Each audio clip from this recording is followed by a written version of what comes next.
My daughter-in-law slammed her glass down on the table and yelled at me during Christmas dinner. "Get out of here, and never come back." My son coldly pointed toward the door, driving his father out into the freezing rain. I didn't say a word. I just walked silently into the cold night. But they didn't know. Just 2 days later, when the official eviction order was enforced, everything crumbled little by little, just as things happen when the foundation was never meant for them in the first place.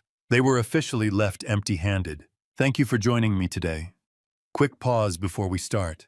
I'd love to know, have you ever had to draw a hard line with family? Just drop a yes or no in the comments. I read every one, and your perspective matters. Small disclaimer, some details here are fictionalized to emphasize the lesson, but the heart of the message is real. At 68, I had learned that invisibility in your own home is a special kind of loneliness, the kind that comes from being the man who bought the house but never earned a seat at the table. The Christmas lights blinked red and green against the front window of the Dilworth home, casting soft shadows across the hardwood floors I'd paid to refinish 3 years ago. In the kitchen, the scent of roasted turkey drifted through the archway, mingling with cinnamon and pine. Bing Crosby crooned from the sound system, another upgrade I'd funded but never asked for. The house was warm, the house was full, and I sat in the corner armchair with a cup of coffee gone cold, watching. My son Kieran, 42, and sharp-suited in navy wool that probably cost more than my first car, stood at the doorway, guiding a couple I didn't recognize through what he called our home, never once glancing at the man who signed the deed 20 years ago. He gestured toward the vaulted ceiling with the easy confidence of ownership. "We bought this place years ago," Kieran said, his voice smooth and practiced. "Took a lot of work to get it exactly how we wanted." I heard the word "we." I tasted it bitter as the coffee on my tongue. The deed sat in a lockbox at Desmond Halifax's law office, my name alone in black ink across the title line. Kieran had been 22 when I purchased this house, fresh out of college, unemployed, and convinced the world owed him a soft landing. I'd provided one. For 2 decades, I'd kept providing. Priscilla, 39, and draped in jewelry I'd unknowingly paid for, stood near the staircase discussing renovations to a house whose title she'd never seen. Her laugh was bright and practiced, the kind that made guests feel included in something exclusive. She touched the banister, mahogany imported expensive, and smiled at a woman in a red dress I vaguely recognized from some charity function. "The upstairs renovation starts in March," Priscilla said, her voice carrying over the chatter. "New master bath, walk-in closets, the works. We're thinking about adding a nursery too, just in case." Just in case. As if children were a home improvement project you penciled into the spring schedule between new countertops and landscape design. I shifted in the armchair, leather hand-stitched. Another expense I couldn't quite remember approving, and felt the pill bottle press against my ribs through my coat pocket. The cough had started small 3 months ago. Dry, persistent, the kind that made people step back in crowded rooms. Dr. Brennan had handed me the prescription, without much ceremony, the same quarterly refill, the same reminder to avoid stress. The pills helped. Not much, but enough. I reached into my pocket, pulled out the amber bottle, and shook one capsule into my palm. Swallowed it dry. No water, no fuss. Across the room, Kieran laughed at something a guest said, head thrown back, teeth white and perfect thanks to the orthodontist I'd paid when he was 16. No one looked my way. No one ever did. The woman in the red dress leaned closer to Priscilla. "You two have built such a beautiful life here. Thank you," Priscilla said, her hand resting on the banister like a queen surveying her kingdom.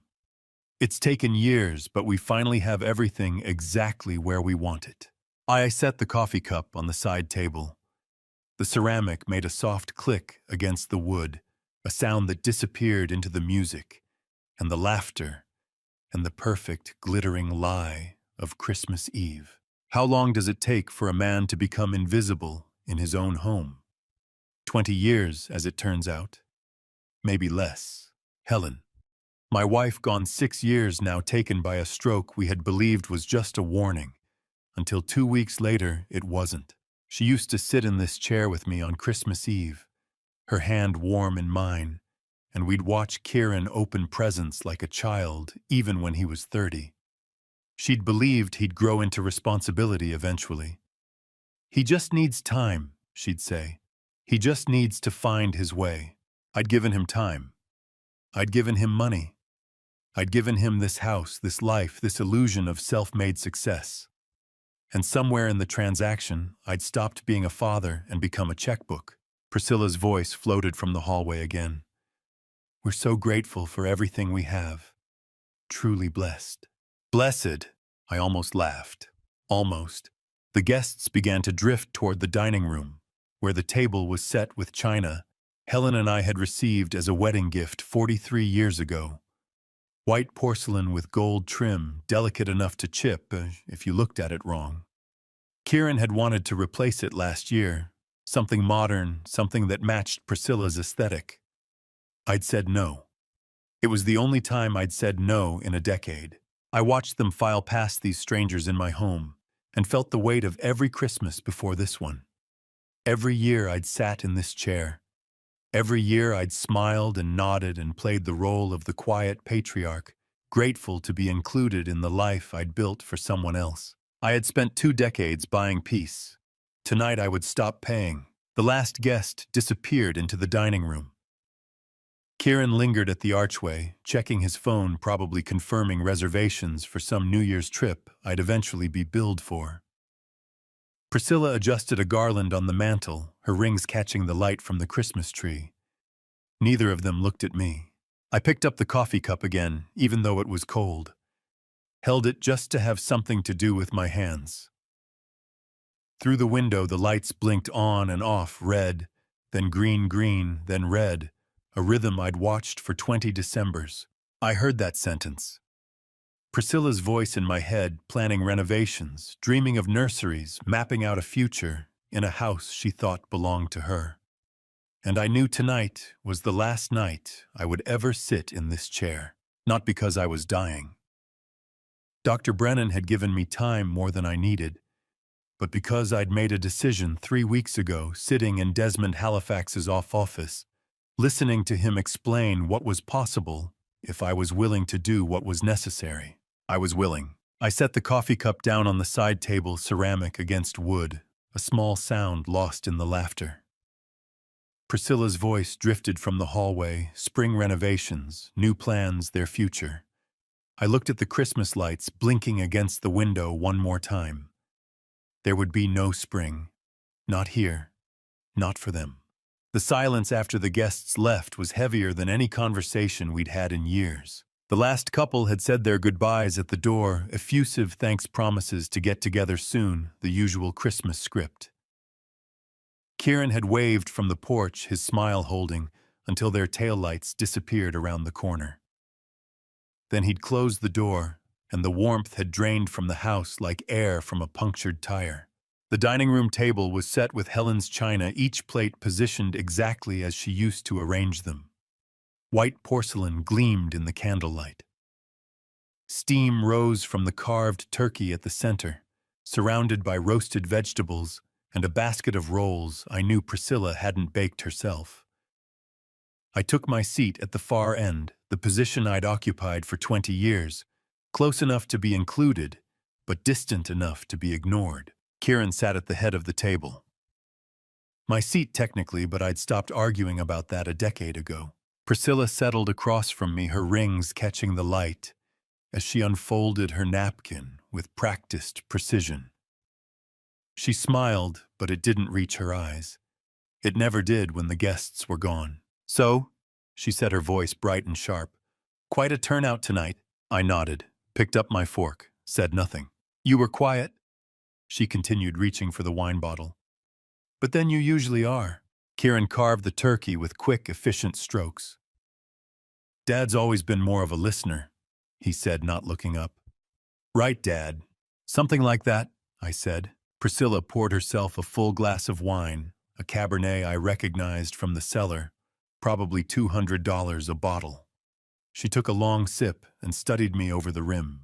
"You know what your problem is, Dad," she said, and I heard the shift in her tone. Softer now, almost concerned. The way a nurse might speak to a patient who'd forgotten to take their medication. "You're stuck in the past.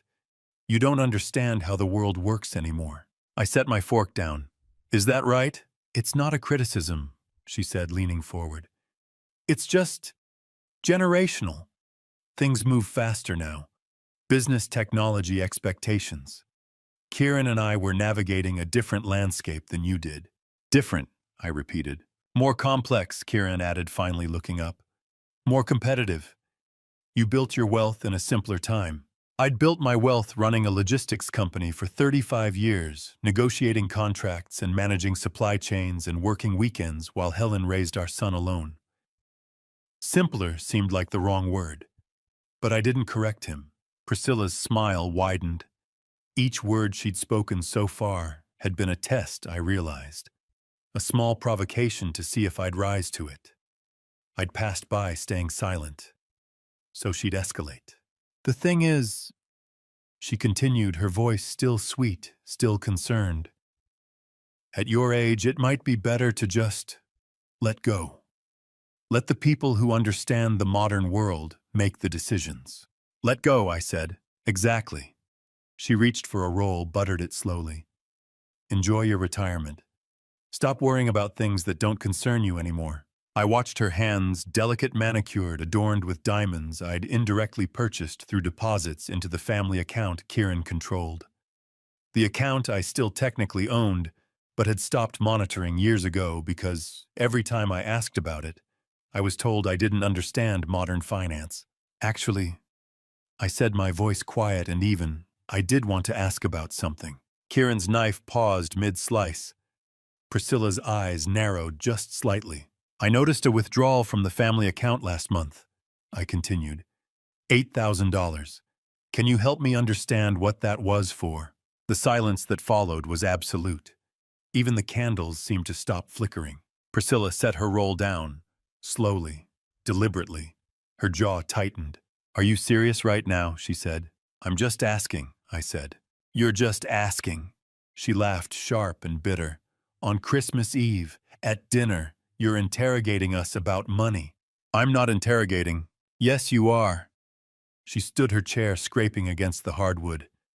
"You sit there in your little corner all night, judging us, keeping track like some kind of accountant.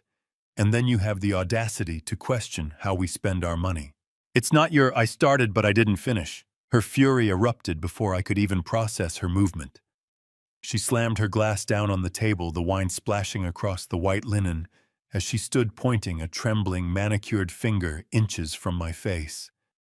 The room went dead silent. My ears rang with the sheer venom of her voice. "Don't you ever," she hissed, her eyes wild with rage, "question me again." I turned my head back, slowly looked at her. Her face was flushed, eyes bright with fury or wine or both. Kieran had risen from his seat, but he wasn't reaching for his wife. He was staring at me. "Dad," he said, and his voice was cold, controlled. "I think you need to leave." I touched my cheek, felt the heat, the sting. I looked at my son. "Kieran, get out," he said, pointing toward the door. "Get out of my house and don't ever come back." What does a man say when thrown out of a house he bought with his own money? Nothing, as it turns out. I stood. The chair didn't scrape. I moved too carefully for that. My hands didn't shake. My voice didn't rise. I felt the weight of the moment, the culmination of 20 years of small humiliations. But I also felt something else, clarity. This was the moment I'd been waiting for. Maybe the moment I'd engineered by asking that one specific question about $8,000 I already knew had been spent on a vacation I hadn't been invited on. I walked to the door, picked up my coat from the hook beside it slowly, without hurry, without a single word. Behind me, the candles still flickered on the dinner table. Priscilla's breathing had steadied. Kieran stood frozen, his hand still pointing toward the exit, like a statue of judgment. I opened the door. The December rain hit my face cold and clean. I stepped outside onto the porch I'd paid to rebuild 5 years ago. The door closed behind me with a soft click, and through the window I could still see the Christmas lights blinking the same rhythm I had watched from inside for 20 years, now seen from the outside for the first time. Green, then red. I walked down the steps and didn't look back. For 10 minutes I sat in the car and did nothing at all, just listened to the rain and watched the house glow warm against the December night. I'd parked 3 houses down far enough that they wouldn't see me through the window if they looked close enough that I could still make out the Christmas lights blinking through the rain-streaked windshield. Red, then green. Green, then red. The same pattern I'd watched from inside for 20 years. My chest still burned from the raw disrespect that had just unfolded. I leaned my head back against the headrest, closing my eyes. The echo of her screaming, the pure entitlement in her voice, the heavy silence that followed, remained sharp and clear in my mind. Inside that house, Kieran and Priscilla were probably sitting at the table finishing the dinner I'd been ordered to leave. Maybe they were relieved. Maybe they were already planning how to use the master bedroom I'd been occupying, the one with the ensuite bath, and the walk-in closet Helen had designed before she died. I reached for my phone. The screen glowed blue in the darkness. I scrolled to a name I'd called exactly 7 times in the past month, always after 9 p.m., always when I was alone. I pressed dial. He answered on the second ring. Otis. Desmond Halifax, said, his voice steady and calm. 57 and practicing law for 3 decades, Desmond had prepared these documents years ago, waiting for the night I would finally call and say the word that mattered now. I'm out, I said. In the car, Desmond. A pause. I heard him exhale slowly, the sound of a man who'd been expecting this call, but still needed a moment to acknowledge it had finally come. I knew you'd call tonight, he said. Are you ready? I've been ready for 30 days, I said. The court issued the writ of possession back in November, Desmond confirmed. Kieran signed for the paperwork himself, certified mail delivery confirmed November 24th. The standard occupancy grace period has long expired. December 26th is simply the first working day the sheriff's office scheduled enforcement. They don't execute evictions on the holiday itself. Tonight the clock ran out. They have no legal leg to stand on.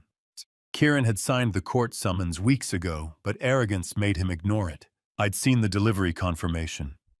He'd opened an envelope with a return address from a law firm, read that he had 30 days to leave the house, and either assumed it was a mistake or simply ignored it. He'd never called, never asked. Never once considered that the house he called his own might actually belong to someone else. Execute it, I said. The sheriff's eviction order is already filed, Desmond replied. Since the 30 days expired on Christmas Eve, the county scheduled the removal for the very first working dawn right after the holiday, December 26th. They have exactly 48 hours of false peace left. I closed my eyes and felt the weight of it, not guilt exactly, but a kind of finality. This was the moment I'd chosen.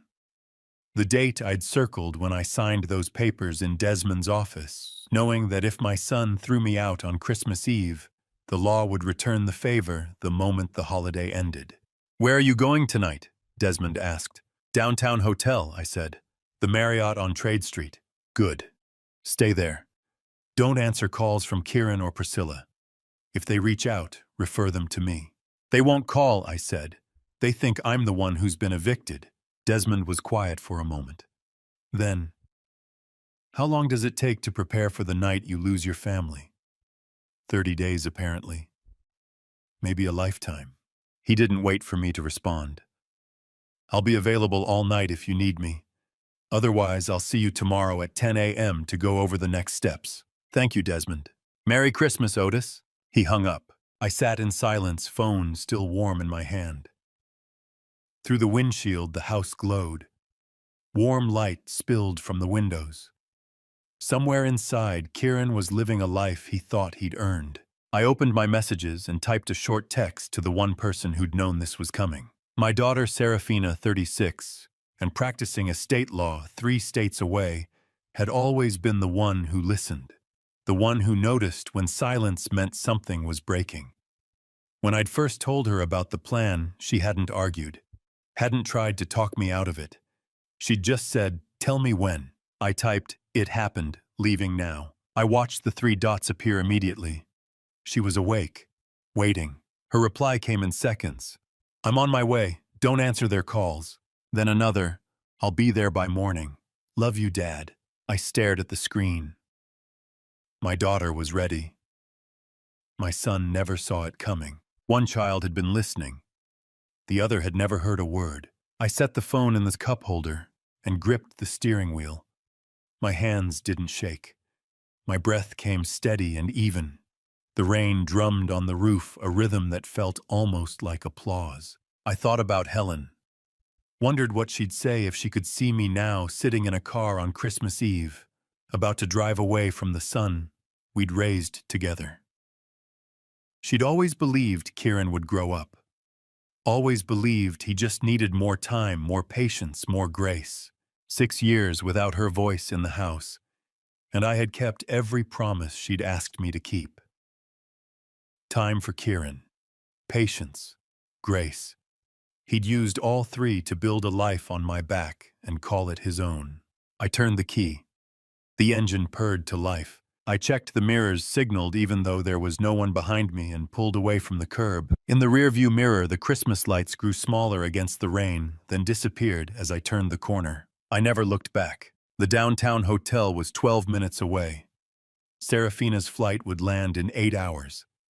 And by sunrise, Kieran would discover what 30 days of silence had built: a legal wall he couldn't climb, a debt he couldn't pay, and a father who'd finally stopped waiting for him to notice. I wasn't there when the sheriff knocked on their door at 7:30 on the morning of December 26th, but I knew exactly what was happening.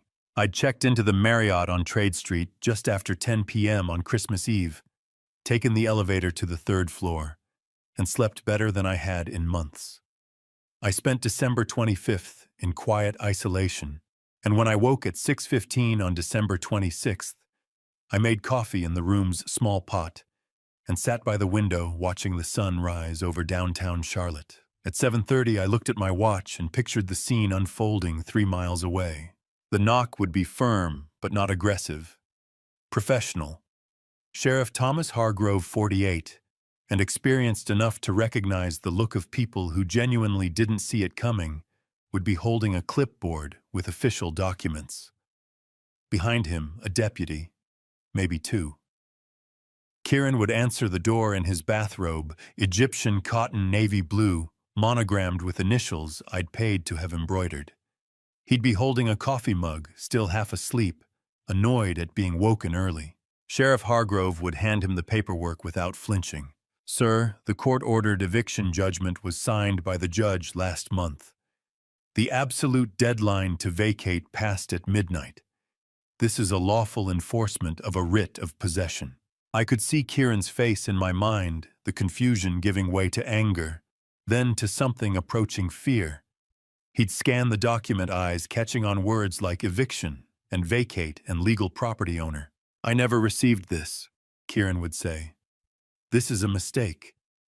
I would have seen certified mail, sir." The sheriff would pull out a second page. "Delivery confirmation signed November 25th by Priscilla Langley."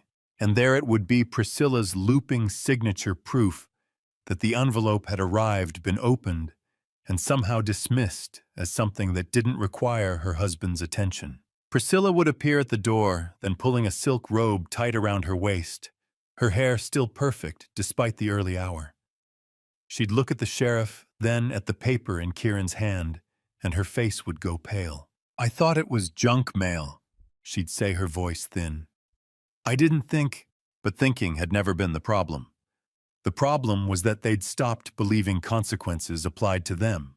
The sheriff would explain the timeline calmly. 30 days from November 24th meant the deadline expired at midnight on December 24th.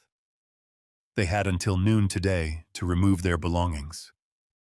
After that, anything remaining would be considered abandoned property. Kieran would try to argue, He'd demand to see ownership documents. He'd threaten lawyers and lawsuits and complaints to the mayor. And Sheriff Hargrove would listen with the patience of a man who'd heard it all before and knew that volume didn't change the law. Then the tow truck would arrive. I'd arranged that part specifically. 7:45 a.m. The SUV in the driveway, a Lexus purchased with funds from the family account I controlled, was registered under my name. Legally mine. Legally repossessed. Priscilla would see it first. She'd run outside in her nightgown, bare feet on cold concrete, screaming at the driver to stop. "Stop! You can't take that, we need that car." But the driver would already have the vehicle hooked up, paperwork in hand, unmoved by her tears or her fury.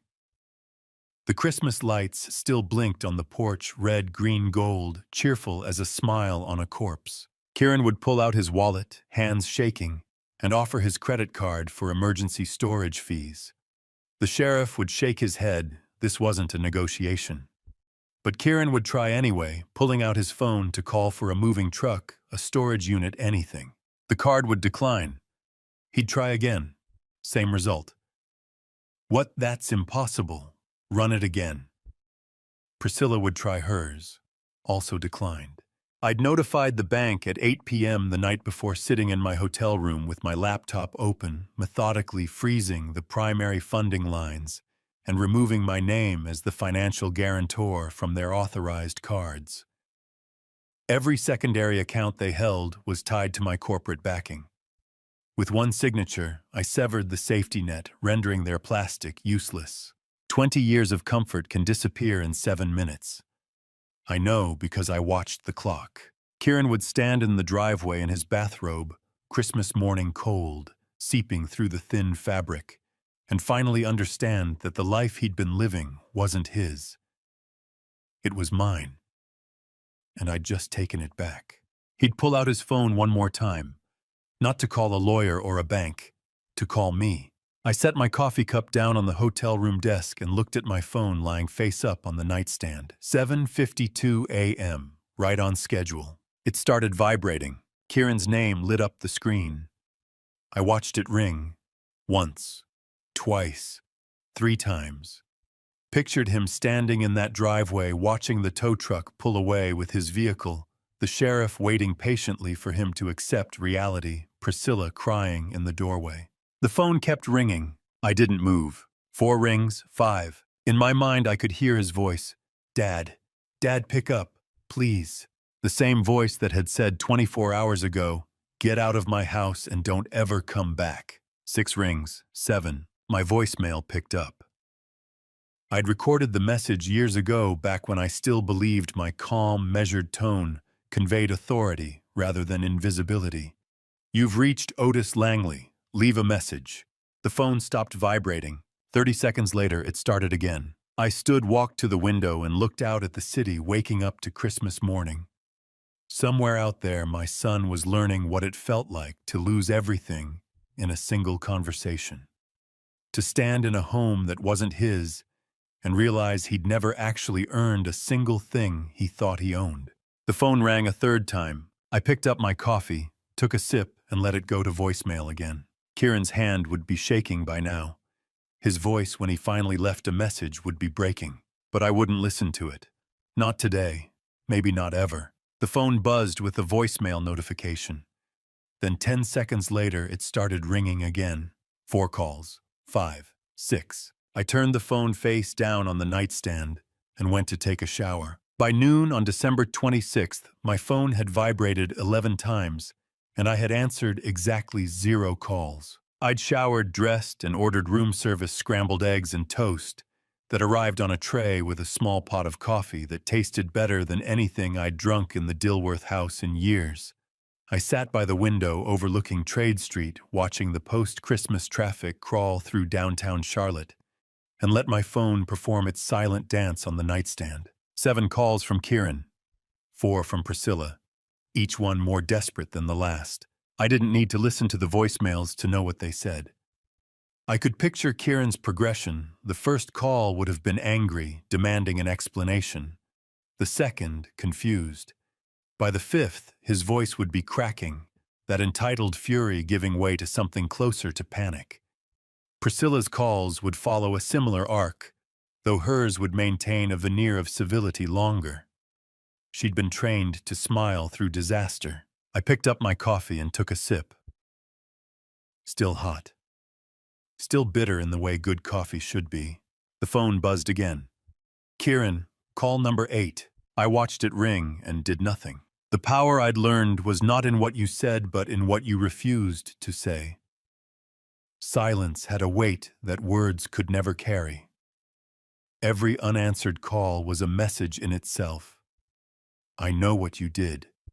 I know who you are. And I am done. The voicemail notification appeared. I set my coffee down and picked up the folded newspaper the hotel had delivered with breakfast. The front page was full of Christmas Day stories, charity drives, family gatherings, a house fire in East Charlotte that displaced 12 people. I read every article and didn't think about my phone once. How many times does a man need to call before he realizes silence is also an answer? 11 apparently, maybe 12. At 10:47, the phone rang again. I glanced at the screen expecting Kieran's name. Instead, Linda Mercer. My older sister, 71, and perpetually convinced she knew what was best for everyone, had always defended Kieran the way older siblings defend younger ones reflexively, without examination. She'd been at Thanksgiving 3 years ago when I'd quietly mentioned that Kieran had asked for another loan. He's building something, Otis, she'd said, her voice firm with certainty. You have to invest in your children. I'd invested. For 20 years I'd invested, and the return had been absolute humiliation at their table and an eviction from my own home. I picked up the phone. Linda, I said. Otis, what are you doing? Her voice was sharp-clipped. No greeting, no preamble. That boy is calling everyone in the family. He's desperate. Is he? Don't play games with me. He says you threw him out of his house. On Christmas. What kind of father? Linda. I said, my voice calm and even. I'm going to send you something. Listen to it. Then decide if you want to call me back. She started to argue, but I hung up. I opened my messages, scrolled to the audio file I'd saved 14 months ago. The one I'd recorded during a phone call I'd known even then would matter someday, and sent it to her number. 1 minute and 37 seconds. That was all it took. I set the phone down and waited. On the recording, my voice was calm. Kieran, I can't keep covering these expenses. The credit card bills alone are... And Kieran's voice sharp and cutting. I mean it, Dad. Either help me or we're done. You won't hear from me again. Your choice. Loan me the $15,000 or lose your son. What's it going to be? There was a pause. Then my voice again, quiet and defeated. I'll transfer it tomorrow. Good, Kieran had said. And Dad, don't bring this up at Thanksgiving. Mom wouldn't want the family to know you're being difficult. Mom had been dead for 3 years when he said that. I'd transferred the money the next morning. $15,000 into an account he'd drained within 2 weeks. He'd never mentioned it again, never acknowledged the ultimatum, never considered that weaponizing my love for him might be something I'd remember. But I remembered, and I'd kept the recording. I answered Linda's call because she had never asked me for money. That made all the difference. My phone stayed silent for the next hour.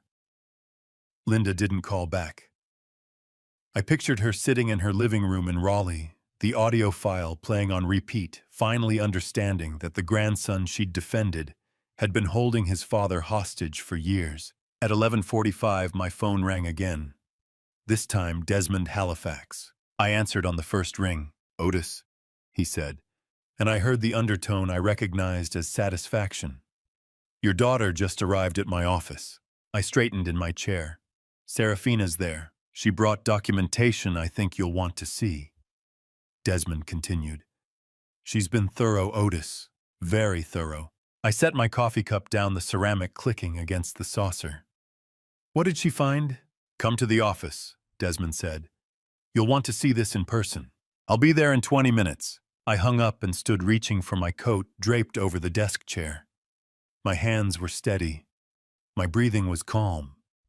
But underneath the composure was something else: anticipation. Serafina had flown in from 3 states away on Christmas Eve. She'd texted me, "I'm on my way," with no questions, no hesitation, no surprise. Because she'd known this moment was coming. And now she was sitting in Desmond's office with documents she'd gathered in secret. Evidence. Proof. Whatever came next wouldn't just be my word against Kieran's. It would be facts, timestamps, paper trails that couldn't be argued away with charm or deflection. My daughter had been listening. My daughter had been working. I pulled on my coat and checked the room one last time. The phone lay on the nightstand screen, dark and silent. No new calls. Kieran had either given up or was regrouping. It didn't matter. I picked up the phone, slid it into my pocket, and walked to the door. Whatever Serafina had found was important enough for Desmond to insist I come in person. And whatever it was, it would be the next piece in a plan I'd been building for longer than my son had ever suspected. I stepped into the hallway and let the door close behind me with a soft click. By the time I reached the lobby, my phone had started vibrating again. Kieran. Call number 12. I didn't even glance at the screen. Serafina was sitting at Desmond's conference table when I walked in, and the folder in front of her was thicker than I'd expected. Desmond's office occupied the 14th floor of a glass tower on South Tryon Street. Polished mahogany floor-to-ceiling windows, leather chairs that didn't creak. My daughter looked small in that room, but her posture was straight and her eyes were clear. She stood when I entered. We'd never been the hugging type. "Dad," she said. "Serafina." Desmond gestured to the chair across from her. I sat. The folder lay between us like evidence at a trial. "I've been watching the accounts for 4 months," Serafina said. She slid the folder across the table. "She's been siphoning since July." I opened it. The first page was a bank statement, Kieran and Priscilla's joint checking account, the one I'd set up 7 years ago as a wedding gift. Highlighted in yellow, a transfer. July 12th. $2,300. Memo line blank. I turned the page. Another transfer. July 19th. 1,800. August 3rd. 3,200. The pattern was unmistakable. Small enough not to trigger alerts. Frequent enough to add up. I flipped through 6 months of statements and stopped at the final page where Serafina had written, "Total transferred $47,000. $47,000, I said. Desmond leaned forward. "All transferred to an account Kieran doesn't know exists. Priscilla's maiden name, Hastings. Opened in June, 3 weeks before the first transfer." I looked at my daughter. She met my gaze without flinching. "She's been preparing to leave him," Serafina said. "While they were planning to throw you out, she was planning to throw him out.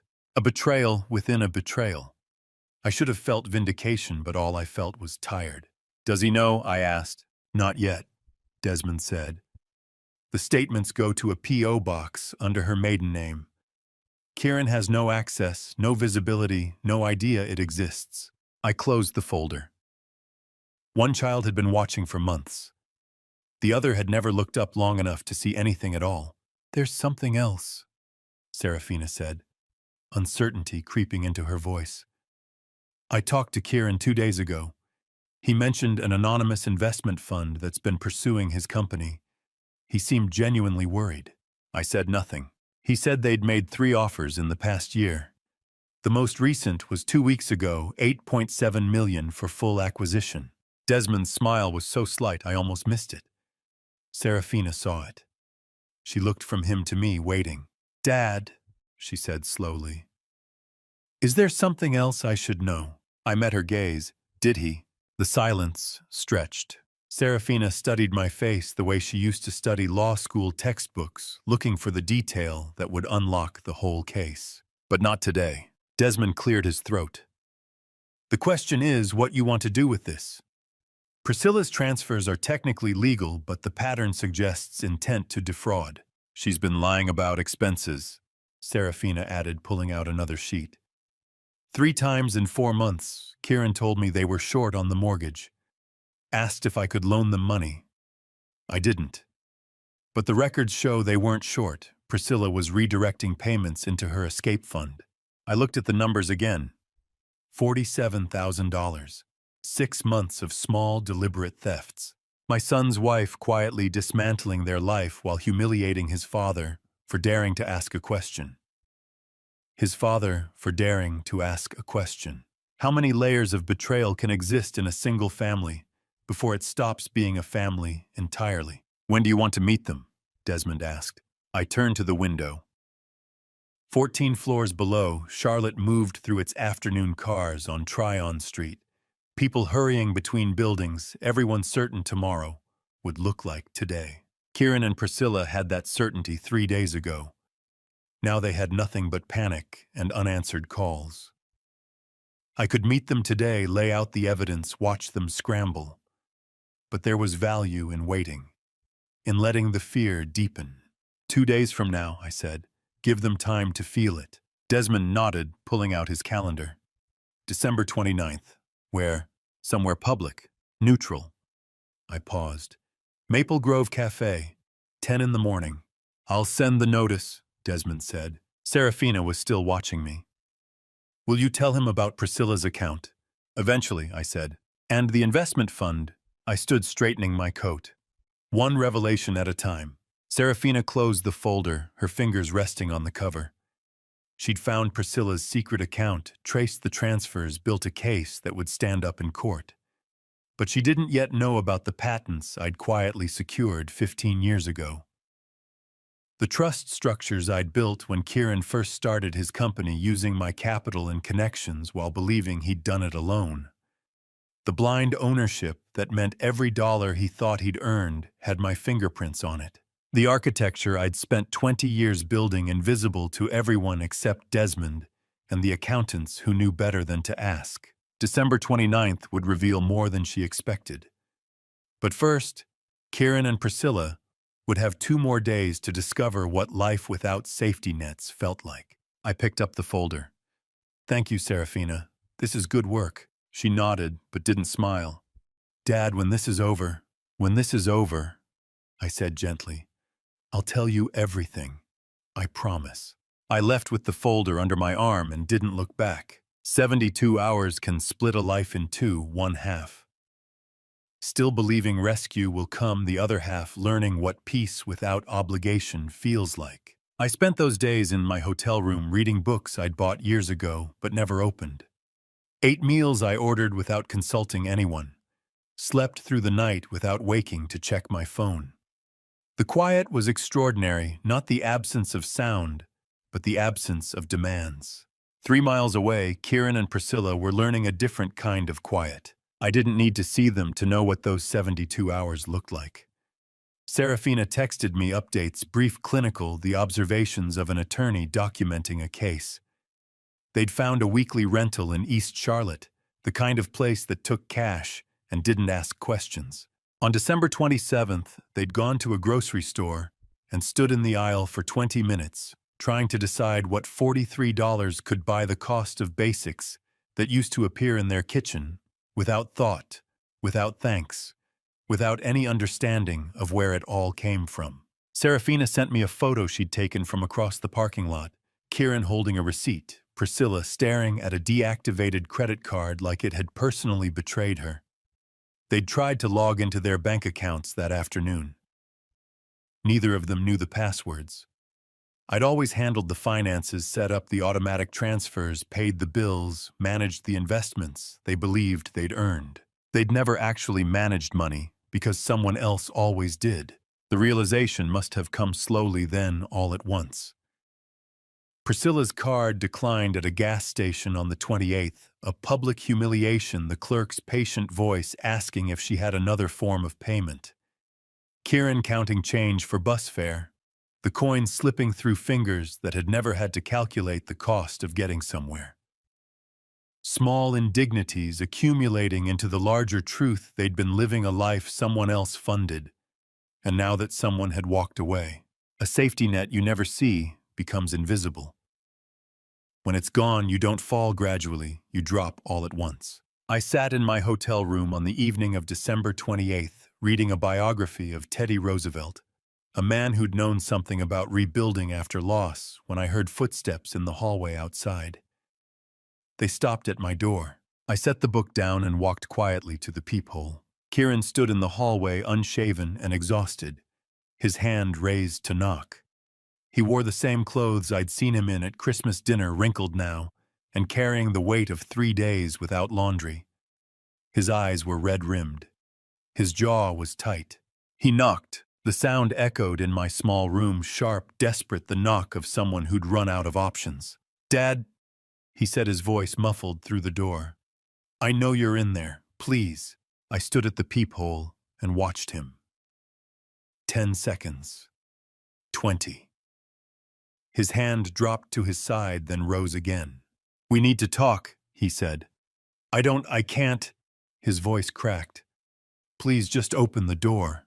20 years I opened every door. 20 years I answered every call, met every demand, provided every safety net he'd learned to expect without asking. 20 years of teaching him that boundaries were negotiable if he pushed hard enough.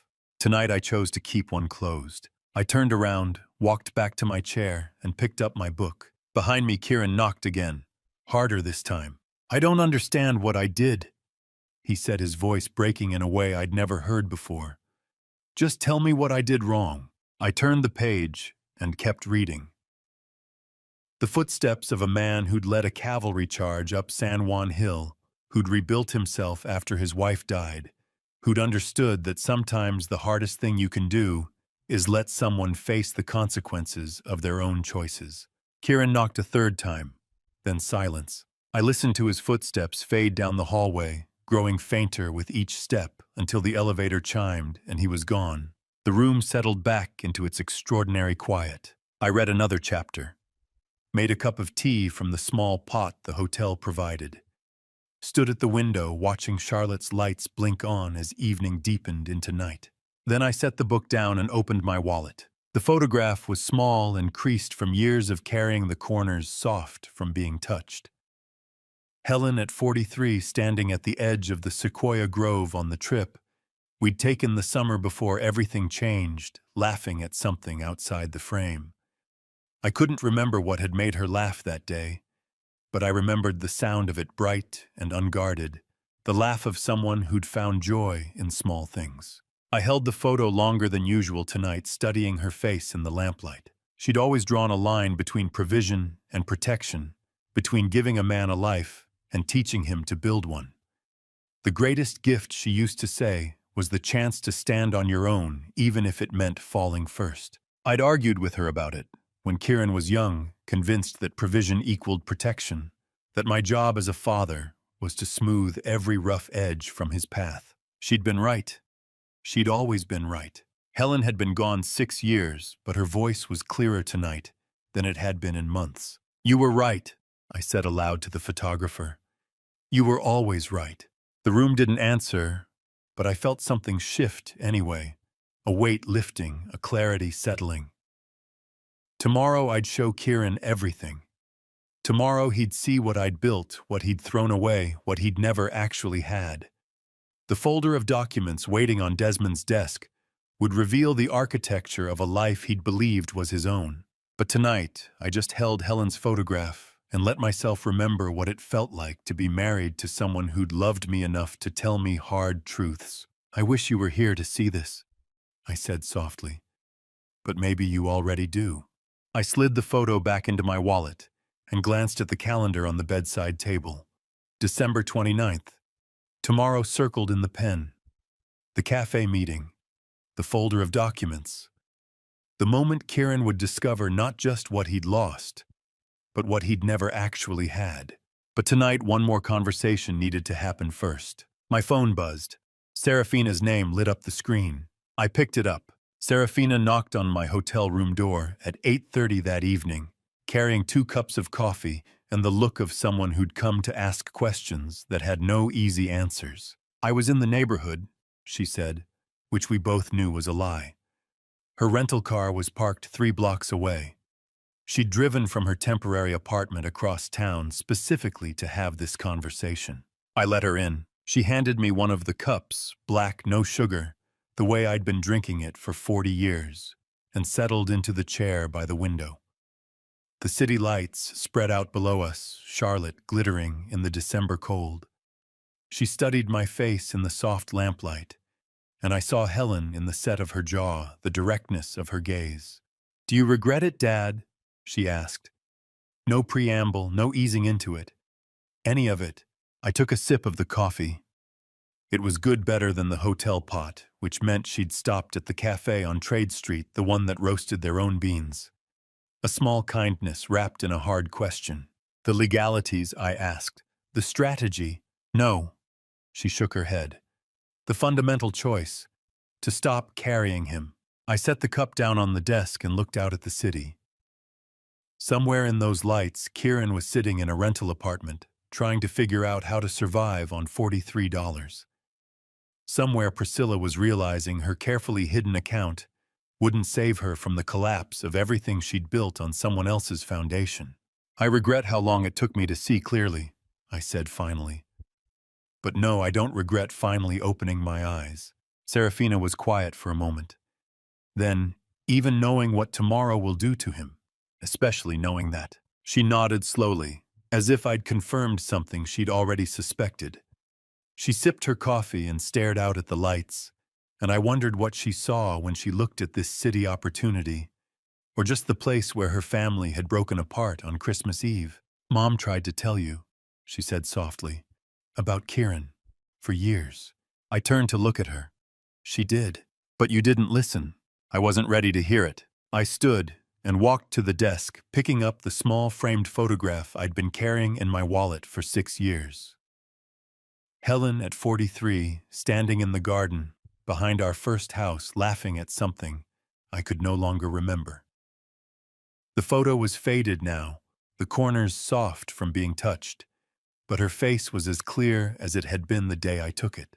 "Your mother used to say—" I paused, finding the words. "Love without boundaries isn't love, it's enabling." Serafina's eyes glistened. "I remember. She said it about Kieran when he was 25, and asking for his third loan in 2 years. She said it again when he was 30 and I co-signed for the house. Every time I opened my wallet, she'd give me this look, not angry, just sad, like she was watching me build a cage and call it protection." "What did you say to her that she didn't understand?" "That providing for your children was what fathers did." I set the photo down gently on the desk. She told me there was a difference between providing and enabling. I told her she was being too hard on him. Serafina reached across and touched the photo frame, her fingers tracing the edge. "She tried to tell you for years, didn't she?" "She did. I wasn't ready to hear it. By the time I was, she was gone." The room was quiet, except for the faint hum of traffic from the street below. "Some people leave us, but never stop teaching." Helen had been gone 6 years, but her voice was the clearest thing in the room tonight. "Do you think she'd approve?" Serafina asked. "Of what you're doing?" I thought about that. About Helen watching me sign check after check, set up account after account, smooth over every consequence Kieran should have faced on his own. About the last conversation we'd had before the stroke took her sitting in the hospital while she recovered from what the doctors said was a minor episode, her hand weak in mine but her voice still strong. "Stop saving him," she'd said. "You're not helping. You're just teaching him he doesn't have to save himself." 2 weeks later, she was gone.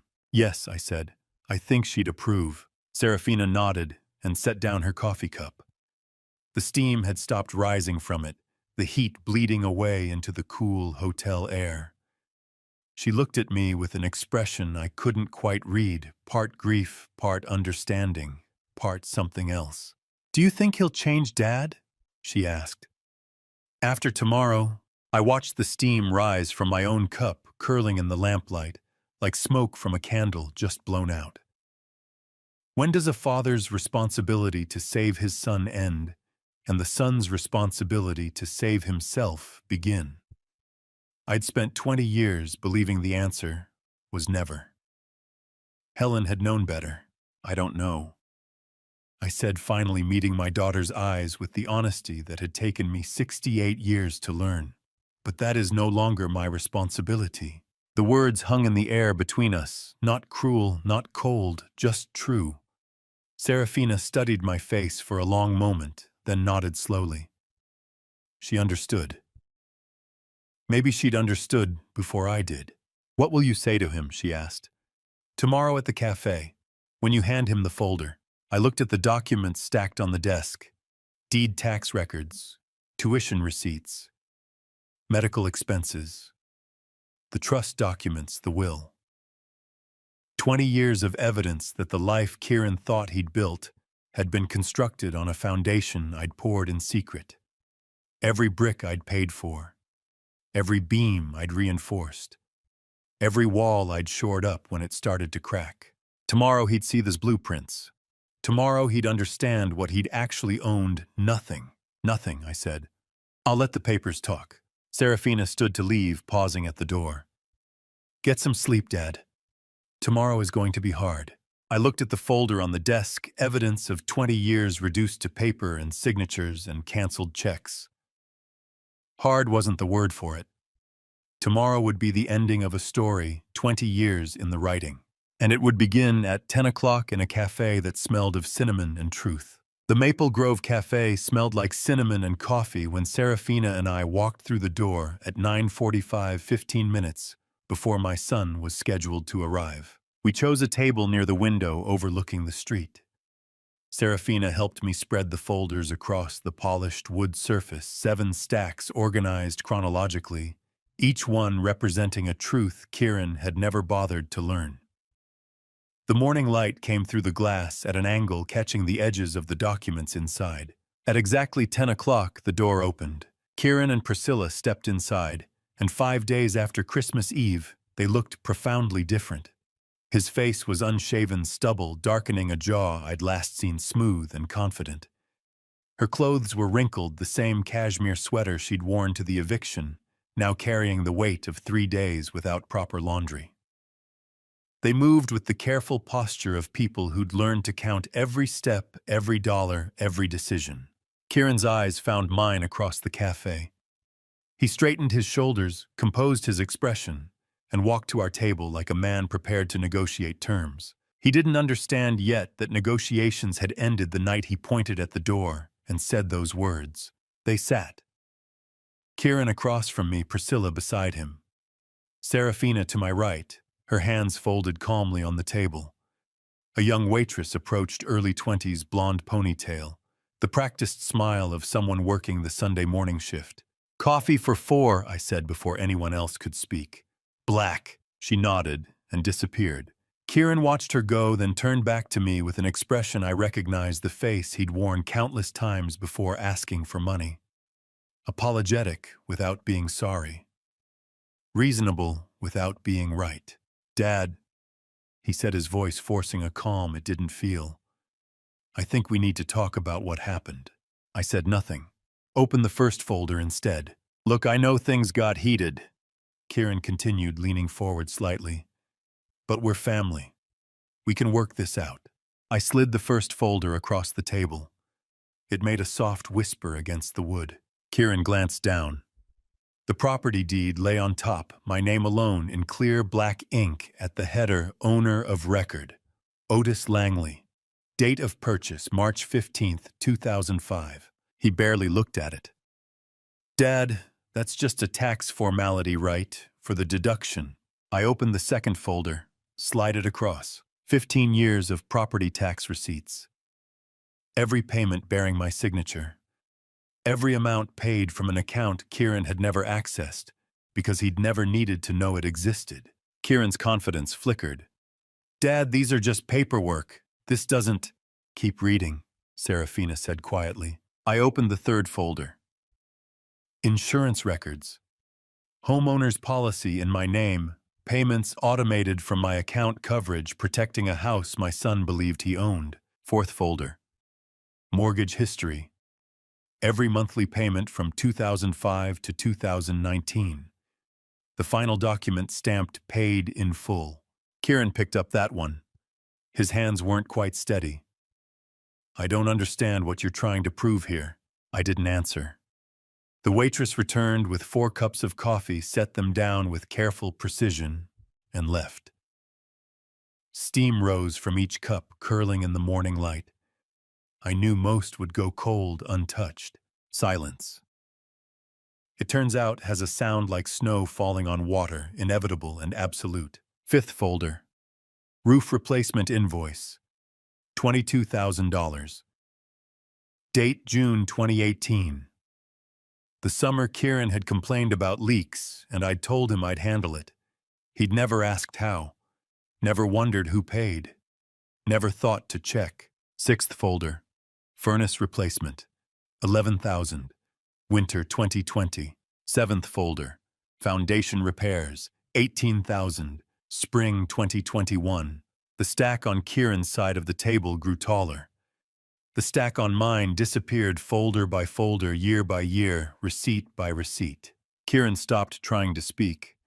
Just stared at each document as it appeared in front of him. His entire life laid out in contracts and canceled checks. Every comfort he'd believed he'd earned, purchased by the man he'd thrown into December rain. The cafe hummed with normal Sunday morning sounds. Espresso machine hissing behind the counter. Quiet conversations at nearby tables, families, couples, friends meeting for brunch. Silverware clinking against plates. Someone laughing at a joke I couldn't hear. At our table, 20 years of illusion disintegrated folder by folder. 8th folder. Kieran's college tuition. 4 years full ride, every semester paid in a lump sum before classes started. I'd told him it was a scholarship. He'd never questioned it. 9th folder. The first car, the second car, the third. Titles, registration, insurance. All in my name. All payments from my account. 10th folder. Wedding expenses. $53,000. The reception Priscilla had planned down to the hand-calligraphed place cards. The honeymoon in Tuscany. The photographer who'd charged $8,000 for 2 days of work. I had promised Serafina I wouldn't say anything. I was keeping that promise. The papers were saying everything I'd held inside for 20 years. Kieran's whisper was almost inaudible. All of it. You paid for all of it. I opened the 11th folder. His business startup capital. The loan he'd repaid, except I'd never deposited a single check. I'd framed the first one and put it in a drawer. The rest I'd just let him believe mattered. Each folder a year. Each receipt is a sacrifice. Each signature proof he'd never looked at. Priscilla had been sitting frozen beside him, watching the folders accumulate like snow in a storm. Suddenly, her hand shot out, grabbing one from the middle of the remaining stack folders I hadn't reached yet, documents I'd planned to present in order. "Wait," she said, her voice sharp. "What's this one?" She opened it before I could respond. Her face changed. The folder she'd grabbed, the one I hadn't planned to show, until later, after the property documents, after the financial history, after Kieran had fully understood the foundation of his life, contained bank statements, transfer records, highlighted deposits into an account bearing a name Kieran didn't recognize, Priscilla Hastings. Her maiden name, her secret account. $47,000 siphoned over 6 months from the joint account she shared with my son. Priscilla's fingers trembled as she flipped through the pages. She looked up at me, then at Kieran, then back at the papers. The color drained from her face like water from a broken glass. Kieran still didn't understand what he was looking at, but he was about to. The folder Priscilla had grabbed contained 4 years of college tuition receipts, and every single one bore my signature. Not Kieran's mother's, not a family trust, mine. She flipped through the pages faster now, hands trembling slightly as comprehension dawned. Fall, semester 2001. Spring 2002. Summer session. Each term itemized, each amount paid in full before classes started. My signature at the bottom of every authorization, Otis Langley. Bank account number redacted for privacy, but the pattern is unmistakable semester after semester, year after year. Kieran leaned over to see what had shaken his wife. He took the folder from her hands and read the first page. Blinked. Read it again. Mom always said the tuition came from the family fund, he said slowly, looking up at me. I thought. My fund, I said. 2 words. That was all it took. The implications settled over the table like snow. There had never been a separate family trust. No mysterious inheritance from a distant relative. No scholarship fund established by Helen's side of the family. Just my accounts, my paychecks, my decisions to pay tuition bills without ever mentioning them to the son who benefited. Priscilla's voice was so quiet I almost didn't hear it. He didn't know. He really didn't know. She wasn't talking to me. She was talking to herself, processing a reality that redrew the entire map of her marriage. Kieran turned the pages. Undergraduate degree 4 years at UNC Chapel Hill. Graduate program 2 years for an MBA. Every semester paid before the deadline. Never a late fee. Never a missed payment. Never a single question from the student about where the money came from. I slid the next folder across the table. Kieran looked down at it like it might bite him. This one was thicker. Business documents, incorporation papers, wire transfer records from 12 years ago. He opened it. The initial investment that launched his consulting firm, $60,000. His name appeared nowhere on the wire transfer authorization. Only mine. The date, March 2013. The month he'd called me excited about finally starting his own business, finally proving he could build something himself. The startup capital, Kieran said, his voice hollow. I thought that was a loan. It was, Serafina said quietly. You just never paid it back, or acknowledged it. I reached for another folder. Office lease deposit. $8,000. Security deposit for equipment. $12,000. First 6 months of payroll during the lean startup phase when Kieran couldn't make ends meet. $43,000 parceled out in monthly transfers he'd probably assumed were client payments or investment returns. Another folder. Business insurance policies in my name protecting assets. Kieran had told investors belonged to him. Equipment financing I'd co-signed because the bank wouldn't approve him a loan. Emergency operating loans during the recession, each one approved because my name backed the request. A self-made man is a beautiful myth. The truth is, we're all built by someone. The only question is whether we remember to say thank you. Kieran had never said thank you because he'd never known there was anything to thank me for. The architecture of his career lay spread across the cafe table now. Every brick was placed by my hand, while he told investors he'd built it from scratch. While he told Priscilla he was a visionary entrepreneur. While he told himself, and I watched him believe it, that he'd earned his success. I didn't know, Kieran said, turning to Priscilla. His voice cracked. You have to believe me, I didn't know all of this. But Priscilla wasn't looking at the folders anymore. She was looking at him. Something fundamental had shifted in her expression, the way you might look at a stranger wearing a familiar face. The man she'd married had claimed he was self-made, ambitious, capable of providing the life she wanted. He'd talked about his business acumen, his strategic thinking, his ability to close deals and read markets. Now she was seeing the truth, a 42-year-old man who'd never asked where his tuition came from, who'd never questioned who funded his business, who'd never once looked at the foundation beneath his feet and wondered whose hands had poured it. I watched my son discover he was not who he thought he was. It should have felt like victory. It felt like grief. Dad, Kieran started, then stopped. I tried again. There has to be some way to fix this. I said nothing. Just sat in my chair with my coffee growing cold and watched him understand that some things once broken don't go back together. The house, Kieran said, his mind working through the implications. The cars, my education, the business, all of it, Serafina confirmed softly.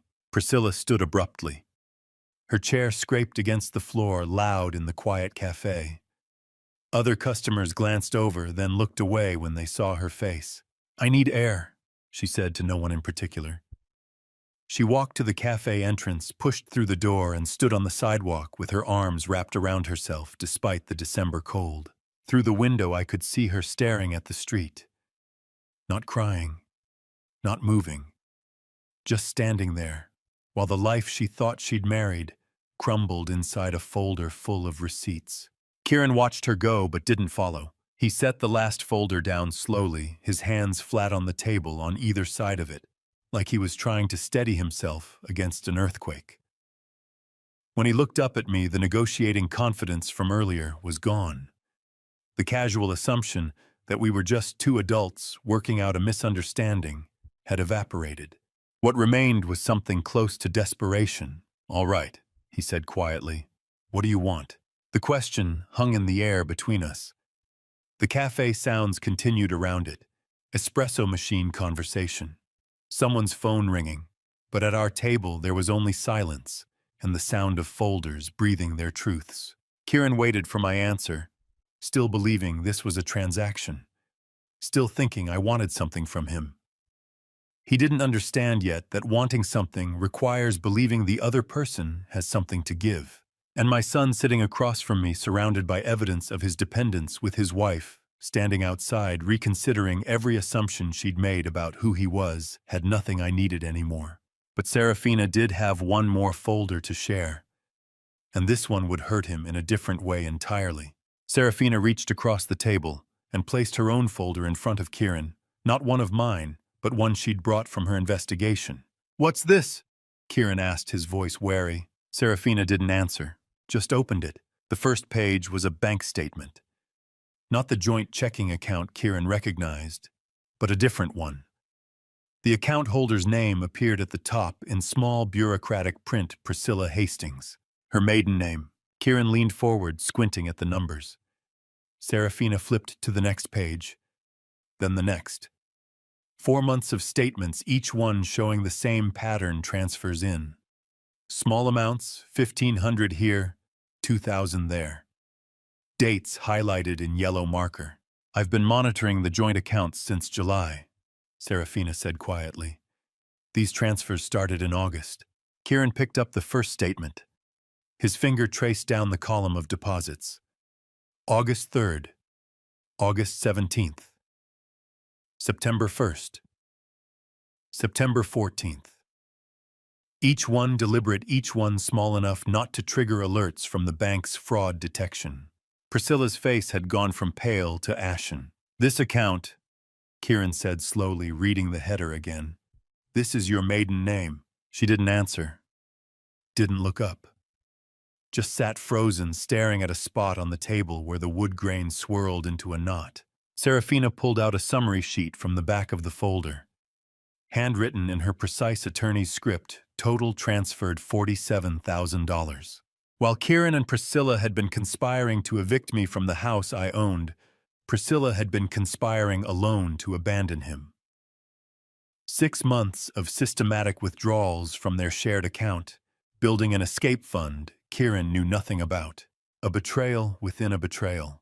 Before I reveal how Kieran handled his wife's ultimate betrayal, I want to ask you, do you think a man like him would swallow his pride and confront her, or simply turn his anger back on me? Let me know your thoughts in the comments below. Kieran set the statements down carefully, like they might explode if handled roughly.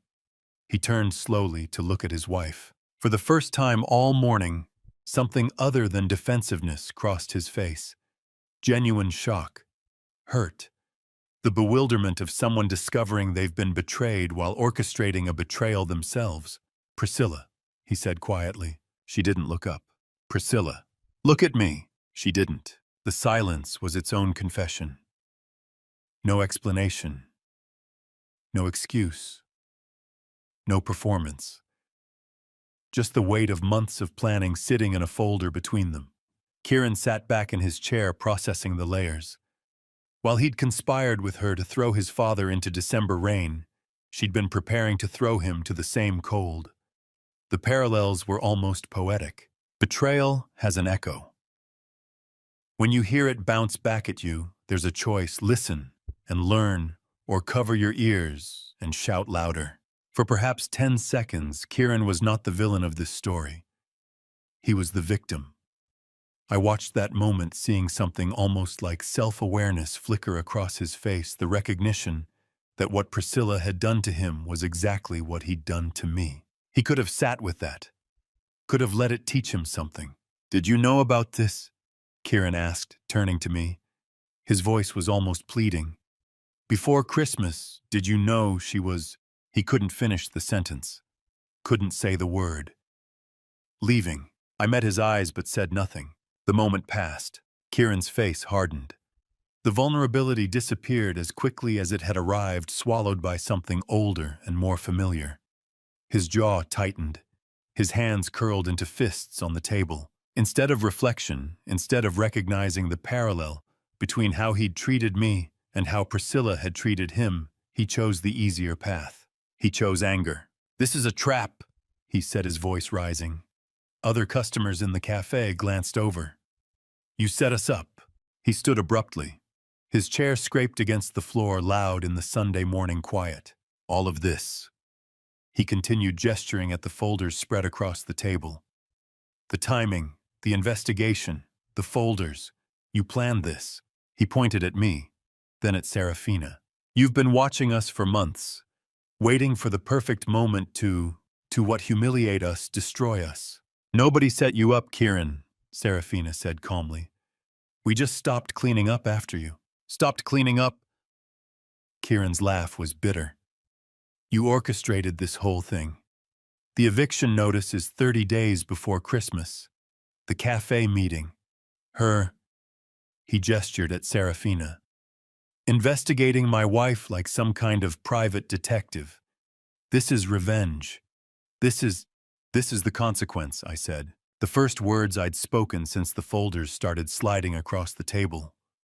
My voice was quiet, but it cut through Kieran's rising volume like a knife through paper. "You ordered me out of my own house."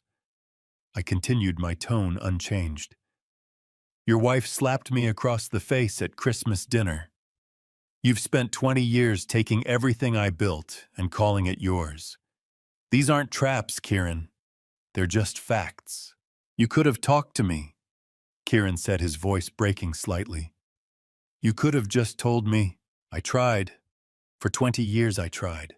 For 10 seconds my son had a chance to see himself clearly. He chose blindness instead." "No," Kieran said, shaking his head. "No, you wanted this. You wanted me to fail. You've been planning this for months, maybe years, just waiting for an excuse to—" "To what?" I asked. "To stop funding a life you never appreciated. To stop signing checks you never thanked me for. To stop being invisible in a house I paid for." Kieran's breathing was hard now, his chest rising and falling like he'd been running. Around us, the cafe had gone quiet. Other patrons watching this family drama unfold over coffee and cinnamon rolls. A father and son at war over folders of truth. Priscilla still hadn't said a word. Still sat frozen, staring at that knot in the wood grain like it held answers she couldn't find anywhere else. Kieran stood above the table, breathing hard, finger still pointed at me in accusation. He thought he'd found the answer, thought he'd identified the villain, thought that blaming me for orchestrating his downfall would somehow absolve him of the choices that led here. He still didn't know the real foundation hadn't even been revealed yet, because I had 2 more folders on my side of the table, and these would hurt in a way money never could. I didn't stand, didn't argue, didn't defend myself against my son's accusation. I simply reached for the next folder. Kieran was still on his feet, still pointing, still mid-accusation about traps and orchestration and revenge. His breathing was hard, his face flushed. Around us, the cafe had gone quiet enough that I could hear the espresso machine hissing behind the counter. I opened the folder and slid it across the table. Kieran's finger slowly lowered. He looked down at what I'd placed in front of him. Medical records, Duke University Hospital letterhead at the top. My name. A diagnosis date, June 14th, 2025. 6 months ago. He picked up the first page. I started reading. I watched his eyes move across the text, saw the exact moment he found the word. His lips moved silently, forming the syllables cardiomyopathy, last will and testament, dated June 17th, 2025. 3 days after the diagnosis had been confirmed, 3 days after I'd sat in Dr. Brennan's office and learned exactly how much time I probably had left. Kieran's hands trembled as he pulled the will toward him. The language was precise, the structure meticulous. Desmond had spent weeks getting it exactly right. Page 1 detailed the assets, the house in Dilworth, the investment accounts, the patents I'd secured years ago, the business holdings, the trust funds. Everything. Page 2 specified the beneficiary, Kieran Langley's son. Page 2 also specified the transfer date, December 25th, 2025, Christmas Day. Kieran read that line twice. His finger traced under the date like he was trying to make sense of it. Then he turned to page 3, the condition clause. His lips moved as he read it aloud, disbelief creeping into his voice with every word. Contingent upon the beneficiary demonstrating the dignity and respect befitting a son toward the grantor during the period between execution of this will and the specified transfer date. He looked up at me. I said nothing. He kept reading. Any act of severe disrespect, verbal hostility, or eviction of the grantor automatically triggers nullification of this bequest and transfers all specified assets to the Helen Langley Memorial Foundation for Families in Need. Effective immediately upon occurrence. Irreversible. The cafe sounds continued around us. Someone's phone rang. The espresso machine hissed again. A child laughed at a table near the window. A failing heart has a way of clarifying what matters. I'd had 18 months to decide what to do with my remaining time. Kieran had 18 months to prove he deserved it. You had everything, Kieran, Serafina said softly. It was yours, all of it. You just had to not throw him out. Kieran's whisper was barely audible. Christmas Eve. The slap. That's when he set the will down. I picked it up. Read the trigger clause again, slower this time, as if hoping the words would change. They didn't. December 24th, 2025. The explosive confrontation at the dinner table. Priscilla shouting and slamming her glass down while the Christmas lights blinked outside. Kieran's voice cold and final. Get out of my house and don't ever come back. He'd triggered it himself. The house, the business, the comfortable life, all of it had been real. All of it had been his for the taking. He just had to treat his father with basic human decency on Christmas Eve. He couldn't. Kieran read the will a third time, his eyes moving across the same paragraphs, the same clauses, the same irreversible consequences of his own actions. When he finally set it down, his hands were shaking. I had it, he said, his voice hollow. I had all of it. And he couldn't finish the sentence. Didn't need to. We all knew how it ended. For the first time since arriving at the cafe, Kieran was not angry, not defensive, not calculating. He was simply empty. A man staring at the smoking ruins of a future he'd burned with his own hands. Inheritance is a gift that can only be given, never taken. The moment you demand it, you've already lost it. I placed both hands flat on the table and stood. The movement was slow, deliberate. My chair scraped against the floor. Kieran looked up at me like a drowning man watching a boat sail past. You threw me out of my own house, son, I said. My voice was quiet but steady. That was your choice. What happens now? Kieran asked. Not defiant, not angry, just asking. I looked at him for a long moment. I saw the boy I'd raised. The man he'd become, the stranger sitting across from me, surrounded by evidence of every opportunity he'd wasted. Now, I said, you learn to live with what you've done, same as everyone else. I picked up my coat from the back of the chair. The fabric was heavy in my hands, real and solid in a way the conversation had stopped being hours ago. Serafina stood with me. She'd been quiet through most of this, letting the folders speak, letting her brother discover his own choices, reflected back at him in legal documents and bank statements. Kieran remained seated. His hands were still on the will fingers resting on the trigger claws, like if he pressed hard enough, he could push back through time and choose differently. Priscilla hadn't said a word in 20 minutes. She sat frozen beside him, her own folder of secrets still on the table, her escape fund exposed, her plans dismantled. I turned toward the door. Behind me I heard movement. Kieran standing maybe, or just shifting in his chair, still trying to process the magnitude of self-inflicted loss. Then his voice one more time. "Dad, wait." I didn't stop walking. The winter sunlight outside the cafe was almost painful after the dim warmth inside, sharp, clean, honest, in a way the conversation had never been. Serafina and I stood on the sidewalk, our breath visible in the December cold. Behind us, the cafe door swung shut with a soft chime. I pulled my coat tighter and turned toward the parking lot. 30 seconds later, the door opened again. Priscilla emerged, moving quickly, her head down, purse clutched against her chest. She didn't look at us, didn't look back. Just walked with purpose toward the far end of the parking lot, where a silver sedan waited, not the repossessed SUV, someone else's car. Serafina watched her. She's not even going to say anything. What would she say? I asked. She made her choice months ago. Priscilla reached the sedan. A man I didn't recognize sat in the driver's seat. She climbed in, pulled the door shut, and the car backed out. Just like that, she was gone. No goodbye. No excuse. No acknowledgement of the wreckage. Not the marriage, not the betrayal exposed in those folders, not the money she'd siphoned while planning her exit. I watched the sedan merge into traffic and felt nothing.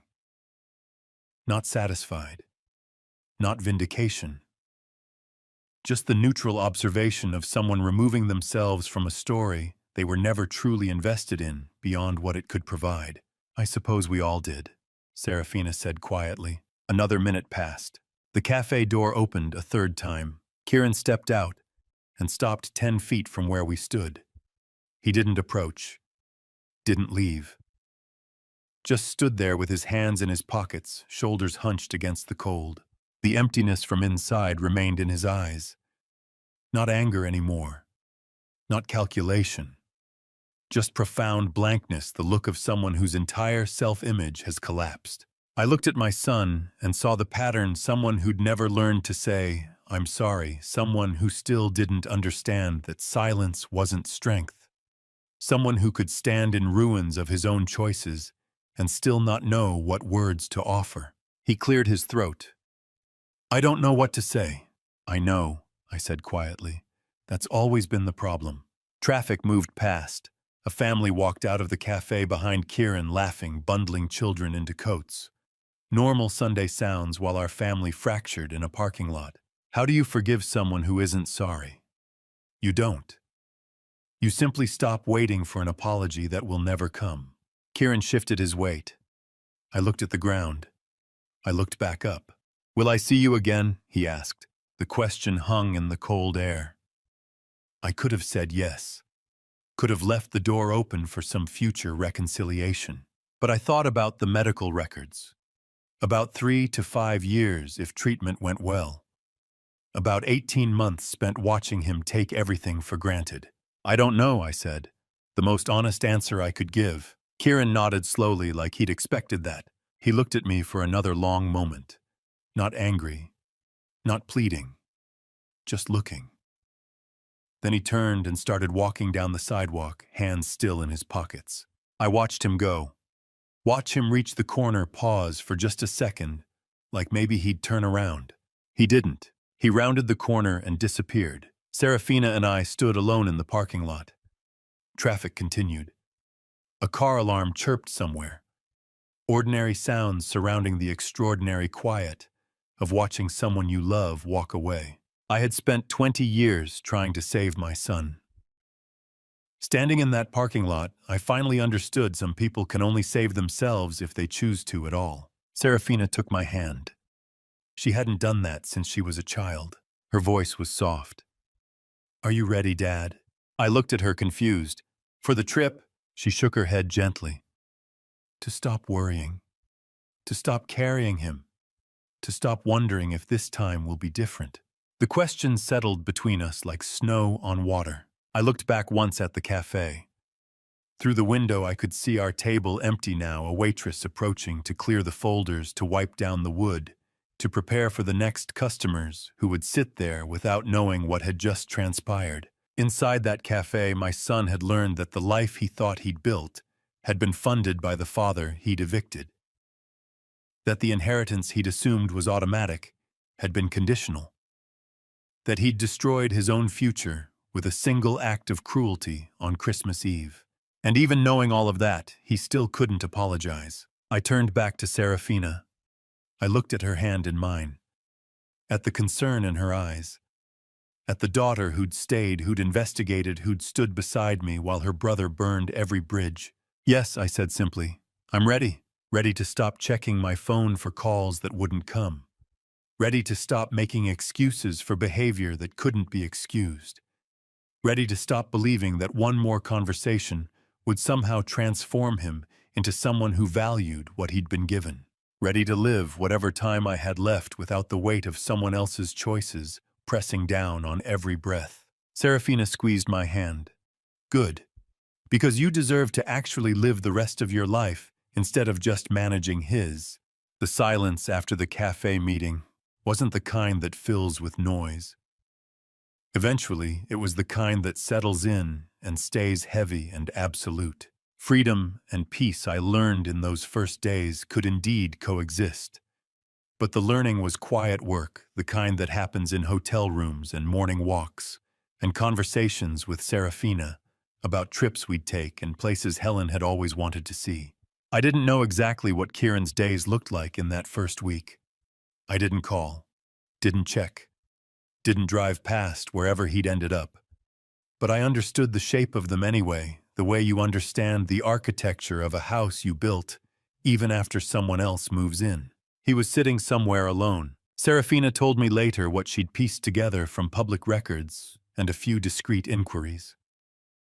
A rental apartment in East Charlotte, the kind of place that accepted week-to-week payments and didn't ask many questions. 600 square feet. One room. Walls painted landlord beige that had faded to something closer to gray. I pictured him there, on a folding chair he'd probably bought at a discount store, staring at blank walls in a space that contained almost nothing. A mattress on the floor, a single lamp, clothes in plastic bags because he couldn't afford a dresser yet, or maybe because buying furniture felt like admitting this was permanent.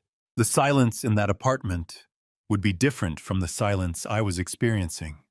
His would be interrupted by sounds from neighboring units, proof that life continued for other people while his had stopped. Footsteps overhead, a television through thin walls, someone's music playing too loud, bass thumping through the floor. I wondered if he picked up his phone. If he pulled up, my contact thumb hovering over the call button, the way I'd seen him hesitate over difficult decisions his whole life. I wondered if he pressed it. Then I realized I was wondering, and I stopped. Serafina had asked if I could stop worrying. I was learning that the answer was yes. December 30th passed. December 31st. New Year's Eve came and went while I sat in my hotel room reading a book Helen had recommended years ago, finally getting around to the stories she'd loved. At midnight, fireworks echoed across Charlotte. I heard them through my window and thought about the years I'd spent at New Year's parties in the Dilworth house watching Kieran drink champagne and make toasts to futures he'd never have to work for. This year I went to bed at 10:30 and slept through midnight entirely. January 2nd. I took a morning walk. January 3rd, Serafina and I looked at travel brochures for Cannon Beach. January 4th, I realized I'd gone 3 full days without thinking about my son. Silence is a teacher. With only one lesson, you are exactly as strong as you are when no one is watching. I didn't know if Kieran was learning that lesson. Serafina mentioned carefully that she'd heard through a friend who worked at a bank that Priscilla had closed the joint account on December 30th. Withdrew every dollar what little remained after her months of systematic transfers and disappeared. No forwarding address, no phone calls, no explanation. The woman who'd slapped me across the face at Christmas dinner, who'd conspired with Kieran to evict me from my own house, who'd been planning her exit for half a year while pretending to be a loyal wife, she'd vanished the moment the money dried up. For the first time since he was 18 years old, Kieran was entirely alone. No wife, no father, no safety net. I felt something when Serafina told me this, but it wasn't satisfying. It was closer to recognition, the understanding that some people are only present for what you can provide, and the moment you stop providing, you discover they were never really there at all. Priscilla had taught Kieran a lesson I'd been trying to teach him for years. I hoped he was paying attention. I didn't know if Kieran was learning that lesson. I knew only that for the first time in 20 years, it wasn't my job to teach it.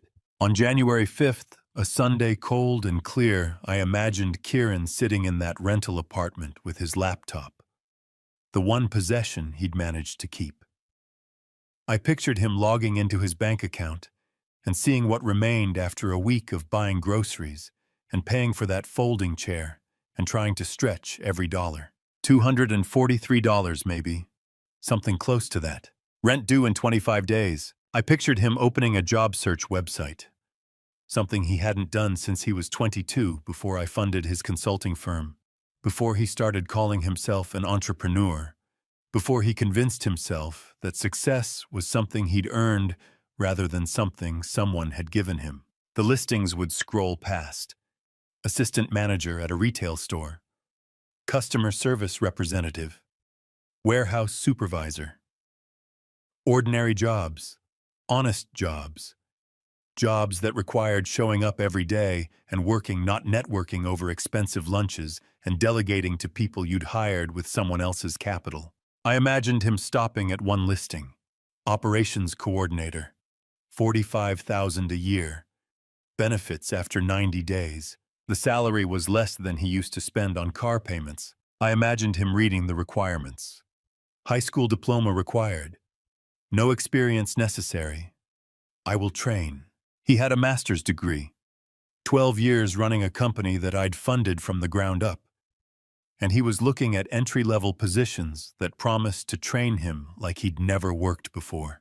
Because in the way that mattered, he hadn't. I imagined his cursor hovering over the Apply Now button, his finger resting on the touchpad.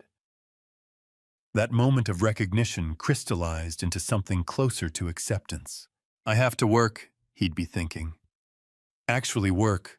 No one's going to save me. Not his father. Not his wife. Not some investor who'd be impressed by his resume and overlook the gap in his employment where he'd lost everything because he threw his own father out on Christmas Eve. Just him. Just the work.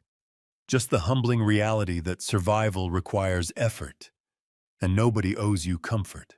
I didn't know if he pressed that button, but sitting in my hotel room on January 5th, looking at travel brochures for a trip to fulfill a promise I'd made to Helen 20 years ago, I realized something I didn't need to know. Kieran's cursor hovered over the Apply Now button, his finger resting on the touchpad. $45,000 a year. Entry level. A job where he'd have a boss, where he'd take orders, where he'd be nobody special. The kind of job he'd once believed was beneath him. Pressing that button would be the easiest and hardest thing he'd done in years. Kieran pressed the Apply button on January 6th, got the interview call on January 8th, and started work on January 10th. 3 milestones that would have been unremarkable for anyone else but felt like stepping off a cliff. I learned these details later, pieced together from things Serafina mentioned, and gaps I filled in with the understanding that comes from having raised someone for 42 years. I didn't witness his first day, didn't call to wish him luck or offer advice, but I knew the shape of it anyway. He would have arrived at 7:45 for an 8 o'clock start, the way people do when they're nervous about being late to something that matters.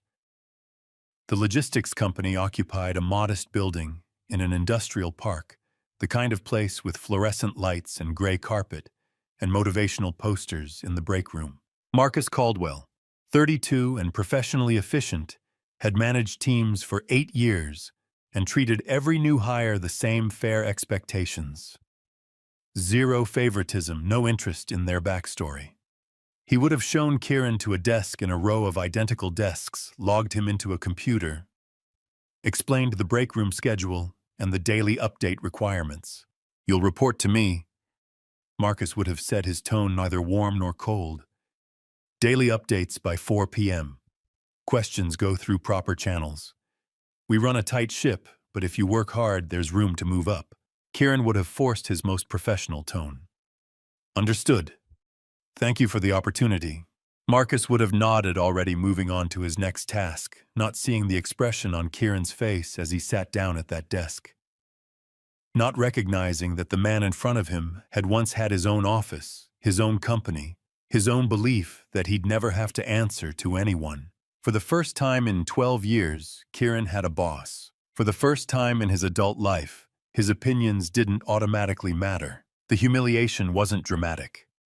It was the quiet kind that accumulates in small moments of being told what to do. The days would have blurred into a pattern Kieran had never experienced. Alarm at 6:30, hitting snooze once before forcing himself vertical. Instant coffee because the good kind was $3 more, and he was calculating every purchase now. Bus at 7:15 because he had no car, standing in the aisle when seats filled up, avoiding eye contact with strangers who had their own problems. At work, he entered data into spreadsheets, confirmed shipment schedules, answered emails from warehouse managers who didn't know he once ran his own consulting firm, who treated him exactly like what he was: entry-level coordinator, $45,000 a year, benefits after 90 days. "I used to complain about traffic in my BMW," he'd think on the bus. "Now I'm grateful this thing runs on time." Humiliation is patient. It doesn't announce itself with fanfares. It arrives in the third week of eating pasta because chicken costs $2 more. Evenings he'd return to the rental apartment as daylight faded. January in Charlotte meant darkness by 6 cold that seeped through walls too thin. He'd stand in the grocery store doing math: $3 for pasta, $5 for chicken breast, $18 left until Friday's paycheck. He'd choose the pasta. Back at the apartment, he'd heat water on the 2-burner stove dump in dried noodles. Eat standing up because the folding chair hurt his back and he couldn't afford anything better yet. Then he'd wash the single pot, the single fork, the single bowl in a sink too small for proper dishes. "This is my life now," he'd think. "This is actually my life." The bathroom needed cleaning. He'd stare at the toilet, the grimy tile, and realize he'd never actually cleaned a bathroom before. Someone had always done it for him. His mother when he was young. Cleaning services after that. Priscilla occasionally, though, more often she'd hired someone. Now it was just him and a sponge from the dollar store, and the understanding that nobody was coming to do this for him. These details hurt more than losing millions ever did. Millions are abstract numbers on a screen, concepts you can explain away or blame on market forces or legal technicalities. But washing dishes alone in a silent apartment at 9 p.m. is concrete. Immediate, undeniable proof of how far you've fallen. I didn't know my son was staring at my number every night.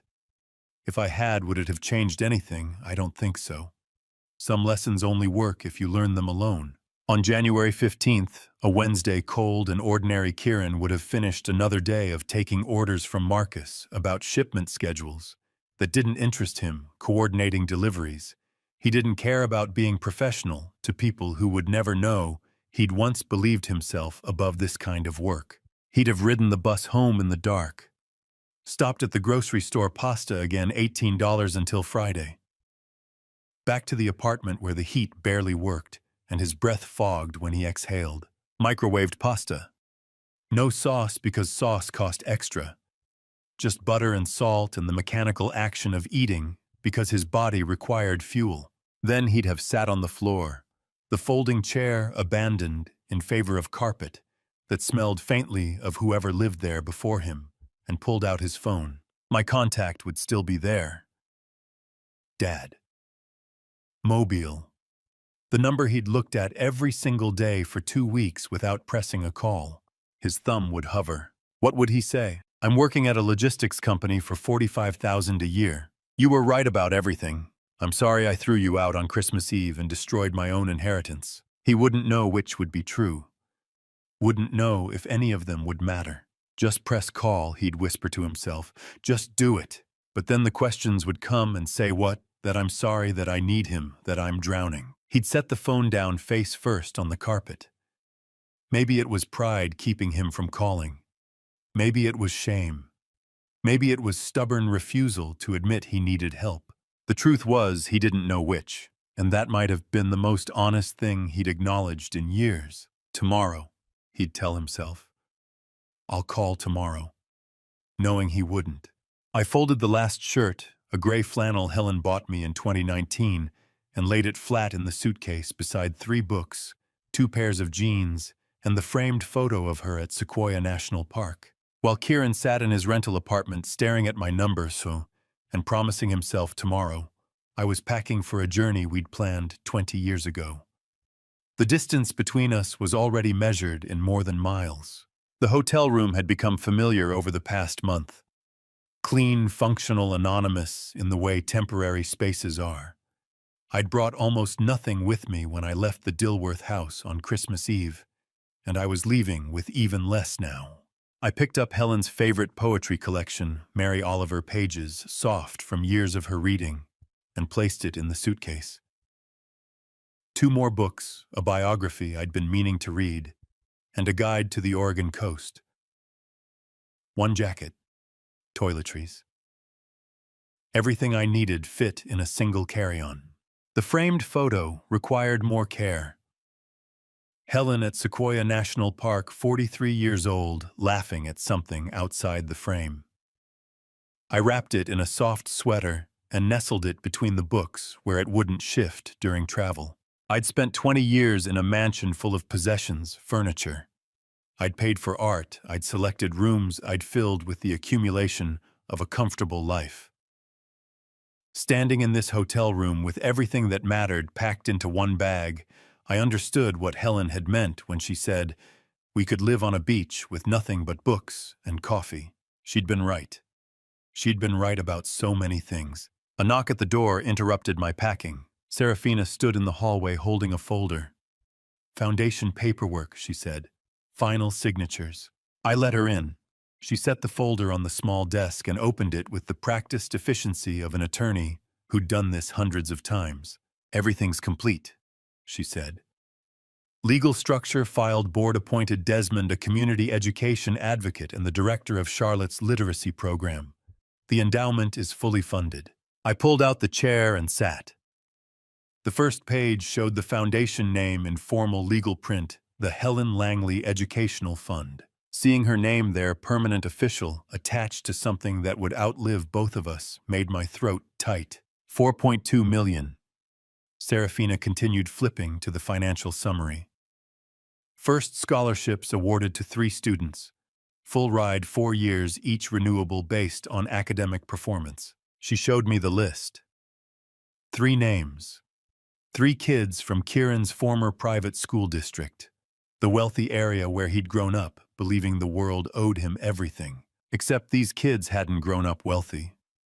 They'd won spots in that district through lottery programs and academic merit, attending the same schools as children like Kieran, while their parents worked 2 jobs to afford the supplies and field trips that other families paid for without thinking. Now they had scholarships, full rides. Because the money Kieran thought he'd inherit had gone somewhere it would actually matter. Helen would be proud, Serafina said softly. I signed the documents, my hand steady. She always wanted to do this. I just never listened. You're listening now. She pulled out another folder. Travel confirmations. Train tickets for January 21st, tomorrow. Charlotte to Portland, connecting to a smaller coastal line.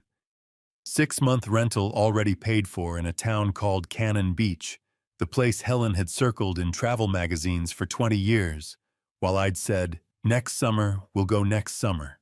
Next summer had become never come, until now. "You're sure about this?" Serafina asked. "Very sure." She nodded, started to say something else, but my phone rang. I glanced at the screen. Desmond. "I should take this," I said. Serafina stood, gave me privacy by stepping into the bathroom. I answered. "Otis?"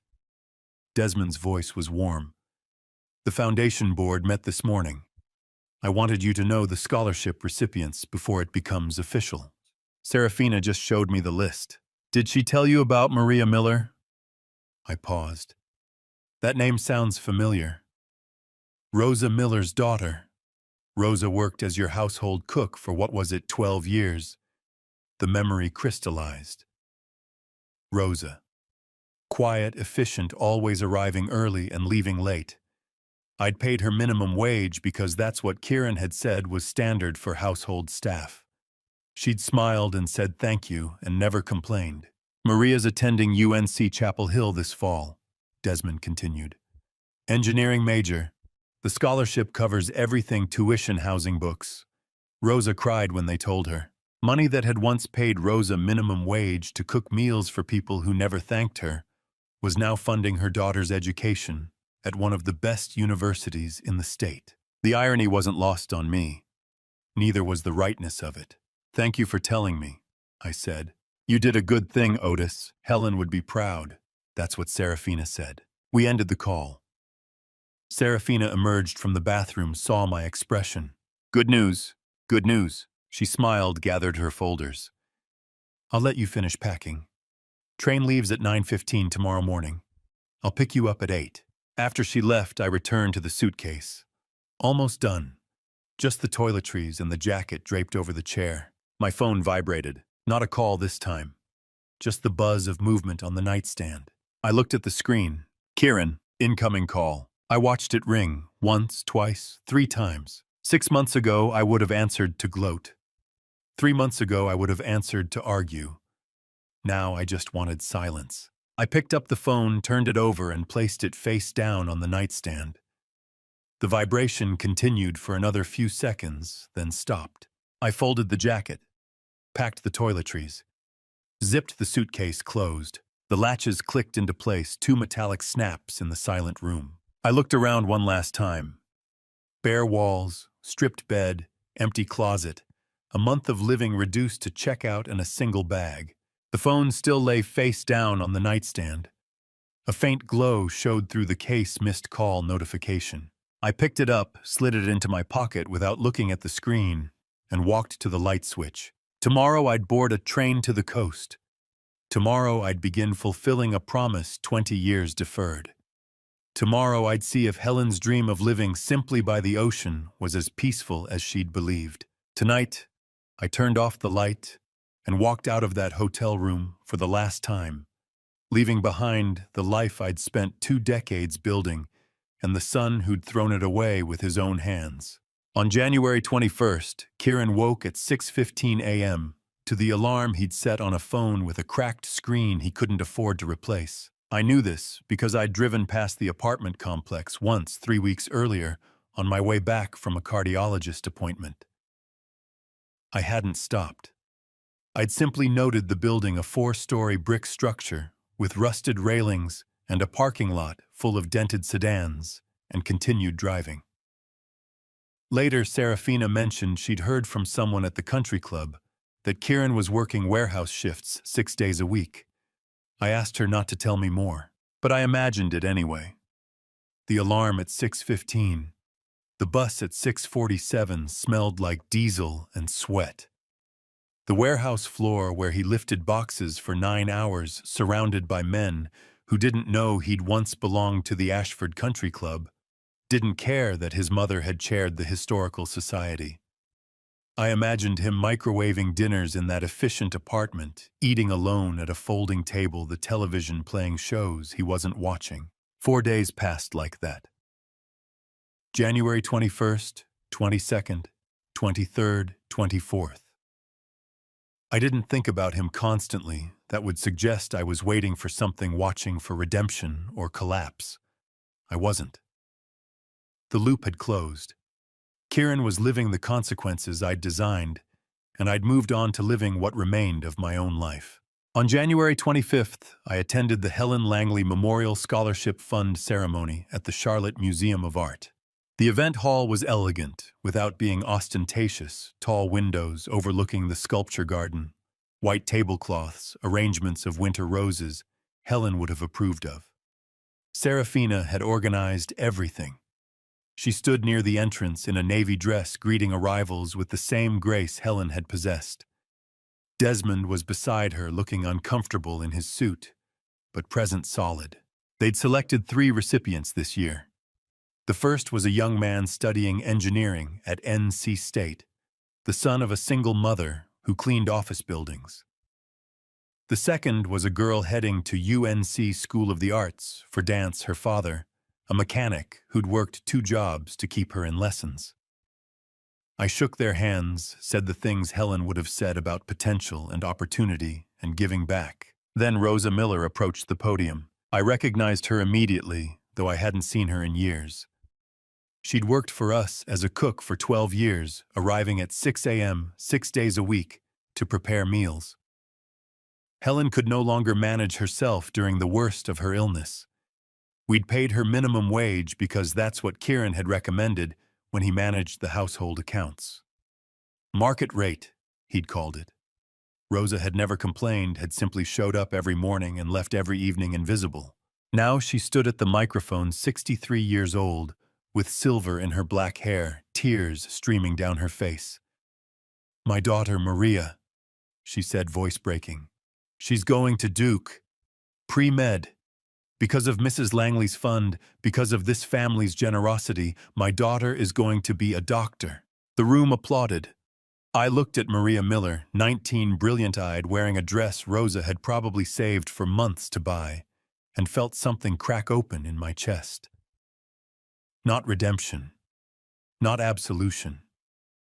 Just the simple, terrible beauty of a consequence I hadn't planned, a loop I hadn't closed. Helen's money, the money Kieran had thought was his, was sending Rosa's daughter to Duke. Was this what justice looked like? Not revenge, not punishment, but resources flowing to the people who'd been invisible all along. After the ceremony, Serafina drove me back to the Ritz-Carlton.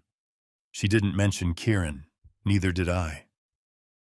We talked about the scholarship fund's investment strategy, about whether to expand to Davidson County next year, about the winter roses in the arrangements. Back in my suite, I sat at the desk and opened my laptop. 3 emails waited. The first was from Desmond Halifax, confirming the Oregon cottage lease was fully executed and the property ready for occupancy on January 28th. The second was from Dr. Brennan's office, reminding me about my February cardiology follow-up. The third was from Delta Airlines. Your flight confirmation, January 28th, 2026, 6:40 a.m., Charlotte Douglas International to Portland International. One way. Seat 12A. 3 days. I sat back in the chair and looked out the window at Charlotte's skyline. Somewhere out there, Kieran was probably heating a microwave dinner, exhausted from lifting boxes, unaware that Rosa Miller's daughter was going to Duke on his would-be inheritance. Somewhere out there, Serafina was planning next year's scholarship ceremony. Somewhere out there, the house on Woodland Drive sat empty, waiting for the bank to auction it to strangers. And in 3 days, I'd be gone. I thought about calling Kieran. Not to reconcile, there was nothing to reconcile. Not to explain, I'd already explained everything in that final conversation at the hotel. Just to hear his voice once more before I left North Carolina forever. Then I consciously released the thought. Let it go. I watched it drift away like smoke. I spread the printed boarding pass, passport, and rental agreement across the hotel desk on the morning of January 26th. 2 days.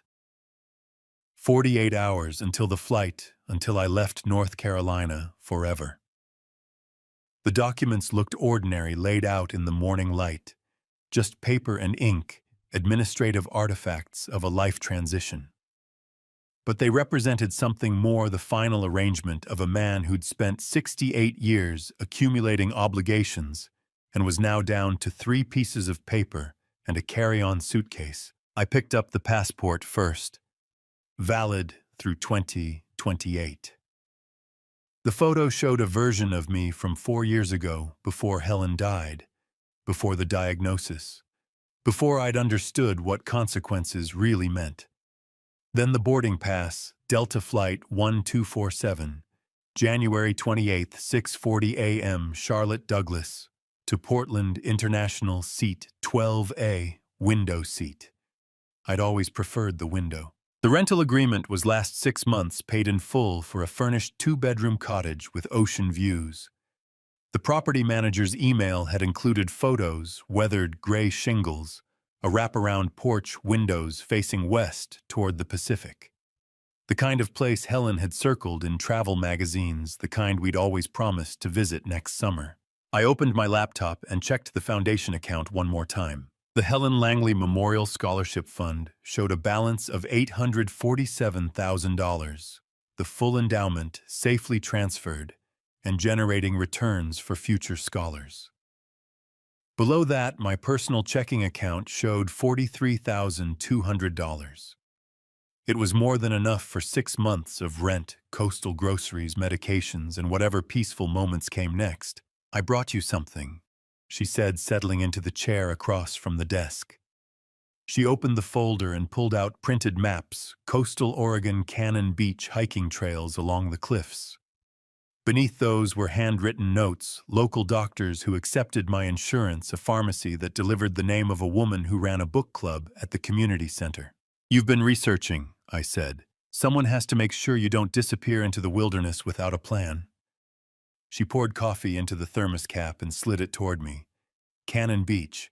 Mom talked about it every summer, so she'd figured it out.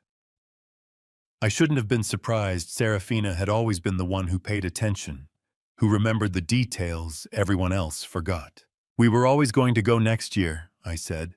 "Then next year never." She studied the rental agreement photo on my laptop screen, the cottage with its weathered shingles and ocean-facing windows. "You're going now. That counts." Did it? Helen's dream had gathered dust for 2 decades, buried under board meetings and quarterly reports. Now I was finally brushing it off, carrying it to the coast alone. Not the way we'd imagined it. Not the retirement trip we'd planned with her pointing out tide pools and seabirds, me pretending to enjoy the cold Pacific wind because her joy made it worthwhile. But I was going. That had to mean something. We spent the next hour reviewing the maps and contacts. Serafina had thought of everything: grocery delivery services, the nearest urgent care, even the local historical society in case I got bored. She asked practical questions about my medications, about whether I'd registered with a new cardiologist, about what I'd do if the cottage wasn't what the photos promised. I answered them all. It felt strange planning for a future that extended beyond revenge, beyond consequences, beyond the closed loop of what I'd done to Kieran. For months, my horizon had been January, the eviction, the revelations, the scholarship ceremony, the departure. Now I was looking at February, March, April. 6 months of rental agreement. Maybe longer if the heart held out. Eventually, Serafina folded the maps and tucked them back into the folder. She handed it to me, then hesitated. "Do you want to leave him a letter?" she asked quietly. "An address or—" "Your brother has my number. That's enough." She nodded slowly. "And if he calls, then he calls." I met her eyes. "But I'm not waiting to see if he does. What do you owe a son who never learned what you valued until you took it all away? A forwarding address or just the silence he earned?" I didn't know the answer. I just knew I wasn't going to spend my last functional months wondering if Kieran would choose to bridge the distance I'd created. The boundary was simple. He had my number, the same number he'd had for 42 years. If he wanted to use it, he would. If he didn't, that was answer enough. Serafina stood and hugged me at the door. "Call me when you land," she said, "and send pictures of the ocean." "I will. I love you, Dad. I love you too." She left, and the room felt larger without her in it. I packed the folder into my carry-on, checked the boarding pass one more time, and set my phone on the nightstand. No missed calls, no messages. Kieran hadn't tried again. The night of January 27th, I ordered room service salmon roasted vegetables, nothing I couldn't have made myself, but nice enough for a last meal in Charlotte. I ate slowly, watching the city lights through the hotel window, thinking about nothing in particular. Not Kieran's warehouse shifts or Serafina's folder of contacts, or the cottage waiting in Cannon Beach. Just the simple fact of being here now, with a flight to catch in the morning. At 11:30, I brushed my teeth, set the alarm for 4:30 a.m. and climbed into bed. I closed my eyes and didn't dream. Didn't wake up at 3 a.m. Didn't reach for my phone. I just slept. On the nightstand, my phone sat dark and silent. No calls, no messages, no last-minute pleas. At 11:47 p.m. on January 27th, I set the alarm for 4:30 a.m., closed my eyes and slept without waking until morning. The alarm rang at 4:30 a.m. on January 28th, and I woke before I could silence it. No disorientation, no grogginess, just the clean awareness of a man who'd slept through the night for the first time in years and was ready to leave. I showered, dressed in comfortable clothes suitable for travel, and packed the last items into my single carry-on bag. Medications, passport wallet, phone charger. Nothing else mattered. The hotel room looked impersonal in the pre-dawn darkness, already forgotten. I'd lived here for 6 weeks, but I'd left no mark on it. No books on the nightstand, no photos on the desk, no impression that Otis Langley had existed in this space at all. Just a man passing through, waiting for the right moment to continue moving. Serafina arrived at 5:15, headlights cutting through the parking garage shadows. I met her at the lobby entrance with my bag slung over one shoulder. She looked at the single carry-on, then at me. "You travel light for someone leaving forever." "I don't need much anymore." The drive to Charlotte Douglas International was quiet. The city was still sleeping, dark windows, empty streets, traffic lights cycling through their patterns for no one. We passed the exit for Woodland Drive, and neither of us mentioned it. Past the country club, the hospital where Helen died, the office building where I'd spent 40 years growing a business I no longer owned. Serafina drove with both hands on the wheel, focused on the road ahead. I watched Charlotte scroll past the passenger window and felt nothing. Not grief, not nostalgia, not even relief. Just the simple fact of departure. We arrived at the terminal at 5:47. Serafina parked short-term and insisted on walking me to the gate, even though I told her she didn't need to. Security was light at this hour, a few business travelers, an elderly couple heading somewhere warm. The TSA agent barely glanced at my ID before waving me through. Gate B7 was nearly empty when we arrived at 6:10. The departure board showed Delta Flight 1247 to Portland, on-time boarding at 6:35. Serafina checked the luggage tag on my carry-on twice, making sure it wouldn't get gate-checked, making sure I had everything I needed. I held the boarding pass in my hand, seat 12, a window. Destination, Portland, connecting flight to the small regional airport near Cannon Beach. The place Helen had circled in travel magazines for 20 years, the promise we'd made and broken every summer, because there was always another quarter to close, another deal, to finalize, another reason to delay. "Mom would have loved this," Serafina said quietly, looking at the boarding pass. "The ocean, the rocks, all of it." She picked the place. "I'm just finally listening." Serafina looked at me like Helen used to, proud, sad understanding all at once. And I realized I'd spent 20 years avoiding that look, because it asked me to be better than I was. Asked me to value what mattered instead of what paid. Asked me to notice the people who worked 12-hour days at minimum wage while my son spent thousands on country club dues he never questioned. Helen had known all along. She'd circled Cannon Beach in those magazines not because it was beautiful, but because it was away. Away from the business, the obligations, the life we'd built that had somehow stopped, including the things we'd promised each other at the beginning. Now I was going without her, but I was going. That had to count for something. We sat in the gate area seats, watching the sky lighten through the terminal windows. Pink and orange bleeding into dark blue, the sun not yet visible but coming. A few more passengers arrived, a young couple with backpacks, a businessman already on his phone, a woman traveling alone. At 6:25, the gate agent made the pre-boarding announcement. Passengers needing assistance, families with small children, anyone requiring extra time. Serafina turned to me, voice soft. "Do you want to call Kieran before you go, Dad?" I looked out the window at the tarmac, the planes lined up like patient birds, the sky growing lighter. I thought about my phone in my pocket, Kieran's number stored there for 42 years. I thought about the warehouse where he was probably waking up right now, setting his alarm, preparing for another 9-hour shift, lifting boxes. I shook my head gently. "Your brother has my number." Serafina studied my face for a long moment, then nodded. "That's fair." Kieran's number sat in my phone like a door I'd locked from the inside. He could knock, but I'd already walked into a different room. A room with ocean views and weathered shingles, with Helen's travel magazines finally honored with 6 months of rental agreement, and whatever came after. He could join me there if he chose. The door wasn't locked from his side, but I wasn't waiting to see if he'd try the handle. At 6:35, the gate agent announced boarding for rows 15 through 30. My row. I stood, and Serafina stood with me. We faced each other in the fluorescent terminal light, and I saw Helen in her eyes, in the set of her jaw, in the way she was trying not to cry. "I love you, Dad," she whispered. "I love you too.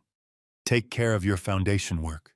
We hugged, and I felt her hold on, a beat longer than necessary, memorizing the moment. Then she let go. I picked up my carry-on, slung it over my shoulder, and walked to the gate. The agent scanned my boarding pass. The machine beeped approval. "Welcome aboard, Mr. Langley." I stepped into the jetway without looking back. Behind me, Serafina stood at the gate. Behind her, Charlotte, Kieran, Priscilla. The mansion, the country club, the life I'd dismantled piece by piece until nothing remained but consequences and a scholarship fund in Helen's name. I buckled the seatbelt in seat 12A and watched the flight attendant demonstrate oxygen masks I hoped never to need. The cabin was filling with the ordinary sounds of departure, overhead bins clicking shut, passengers settling into seats.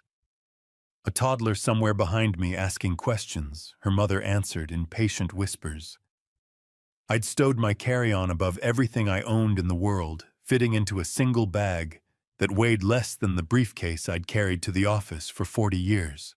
A businessman in the aisle seat opened his laptop before we'd even pushed back from the gate. The middle seat stayed empty, small mercy on a morning flight. I pressed my palm against the window and felt the cold glass, the world outside still dark, but lightening, the terminal lights reflecting off the wet tarmac. The flight attendant's voice came through the PA system, professional and practiced. "Welcome to Flight 1247 to Portland. We'll be in the air shortly. Please ensure your seatbelts are fastened and all electronic devices are in airplane mode." Helen's in my pocket. That's enough. I don't need to see her face to know she's with me. The plane pushed back from gate B7 at 6:48. The engines spooled up, that deep mechanical whine that makes everything feel inevitable. We taxied past other planes waiting their turn, past ground crew in orange vests, past the terminal where Serafina was probably still standing at the window, watching my plane pull away.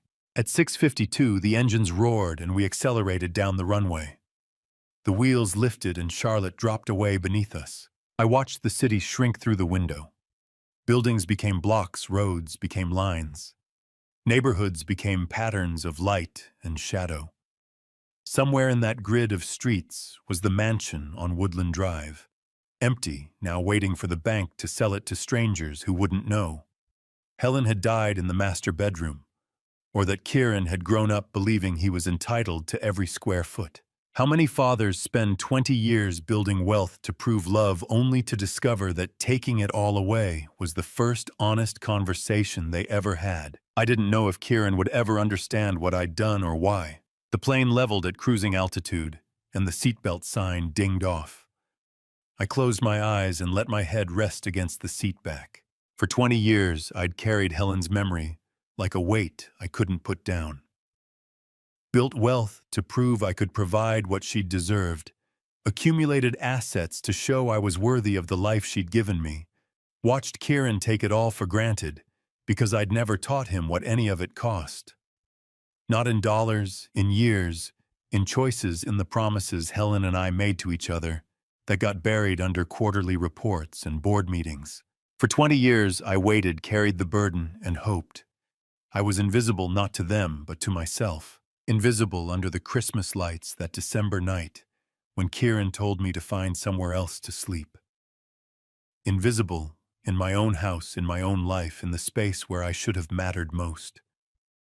Not because Kieran couldn't see me, but because I'd stopped seeing myself, stopped asking what I wanted, what Helen would have wanted, what actually mattered when you stripped away the money and the mansion and the pretense. Grief had been the mansion I lived in. Helen's death, the foundation, Kieran's entitlement. The walls, Priscilla's betrayal.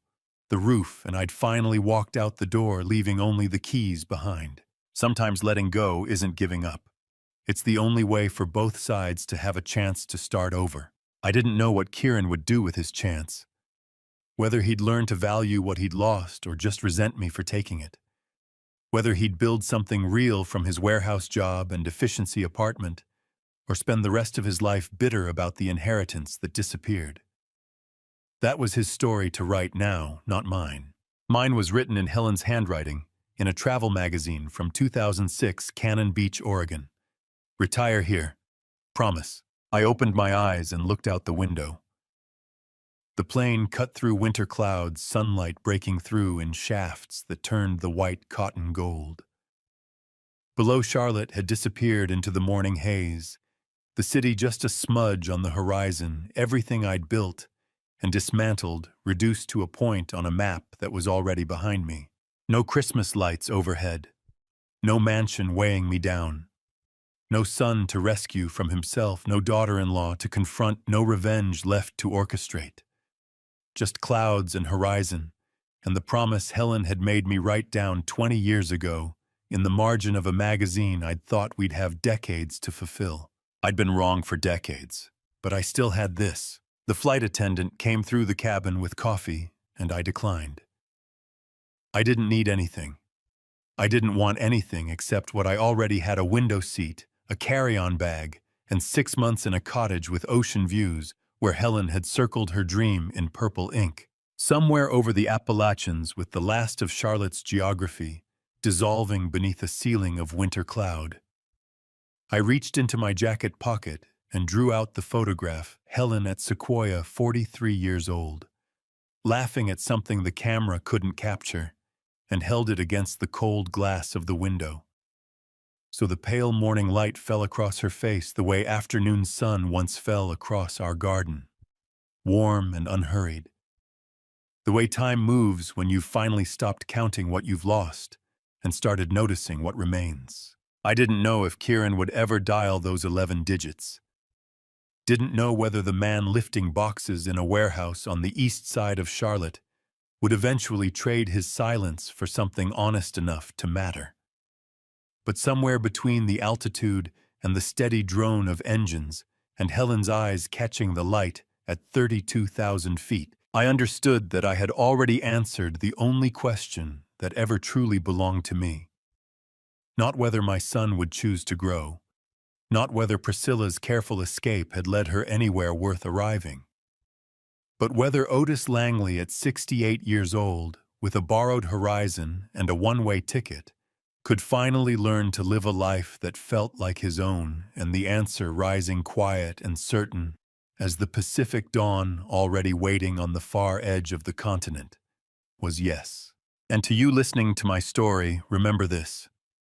Sometimes the hardest lessons we teach are the ones we wish we'd taught decades earlier. I spent 42 years believing that loving my son meant giving him everything. I was wrong. Don't make my mistake. Don't confuse comfort with preparation. I should have taught Kieran that respect is earned, not inherited, that wealth comes from work.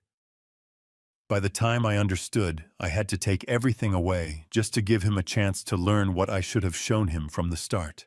This family story taught me something: you can't rescue someone from consequences they need to face. Whether you're a parent or grandparent sharing grandpa stories with your own family, understand this: enabling isn't love. Real love sets boundaries. I believe God gave me just enough time to correct my mistake. Not enough to see if Kieran learned, but enough to stop repeating the pattern. This family story isn't just mine, it's a warning. These grandpa stories we share matter because they show what happens when we wait too long to do what's right. I'd love to hear your thoughts in the comments below. Have you ever had to make a hard choice with family? What would you have done differently? If this family story resonated with you, please share it with someone who might need to hear it. And if you want more grandpa stories like this one, subscribe to Dad's Revenge Stories. Your support means everything. Thank you for staying until the very end. I appreciate you listening to my journey. One final note: while this story contains fictionalized elements for emphasis and reflection, the core message about consequences, boundaries, and choosing what matters most, that's real. That's what I hope you carry with you.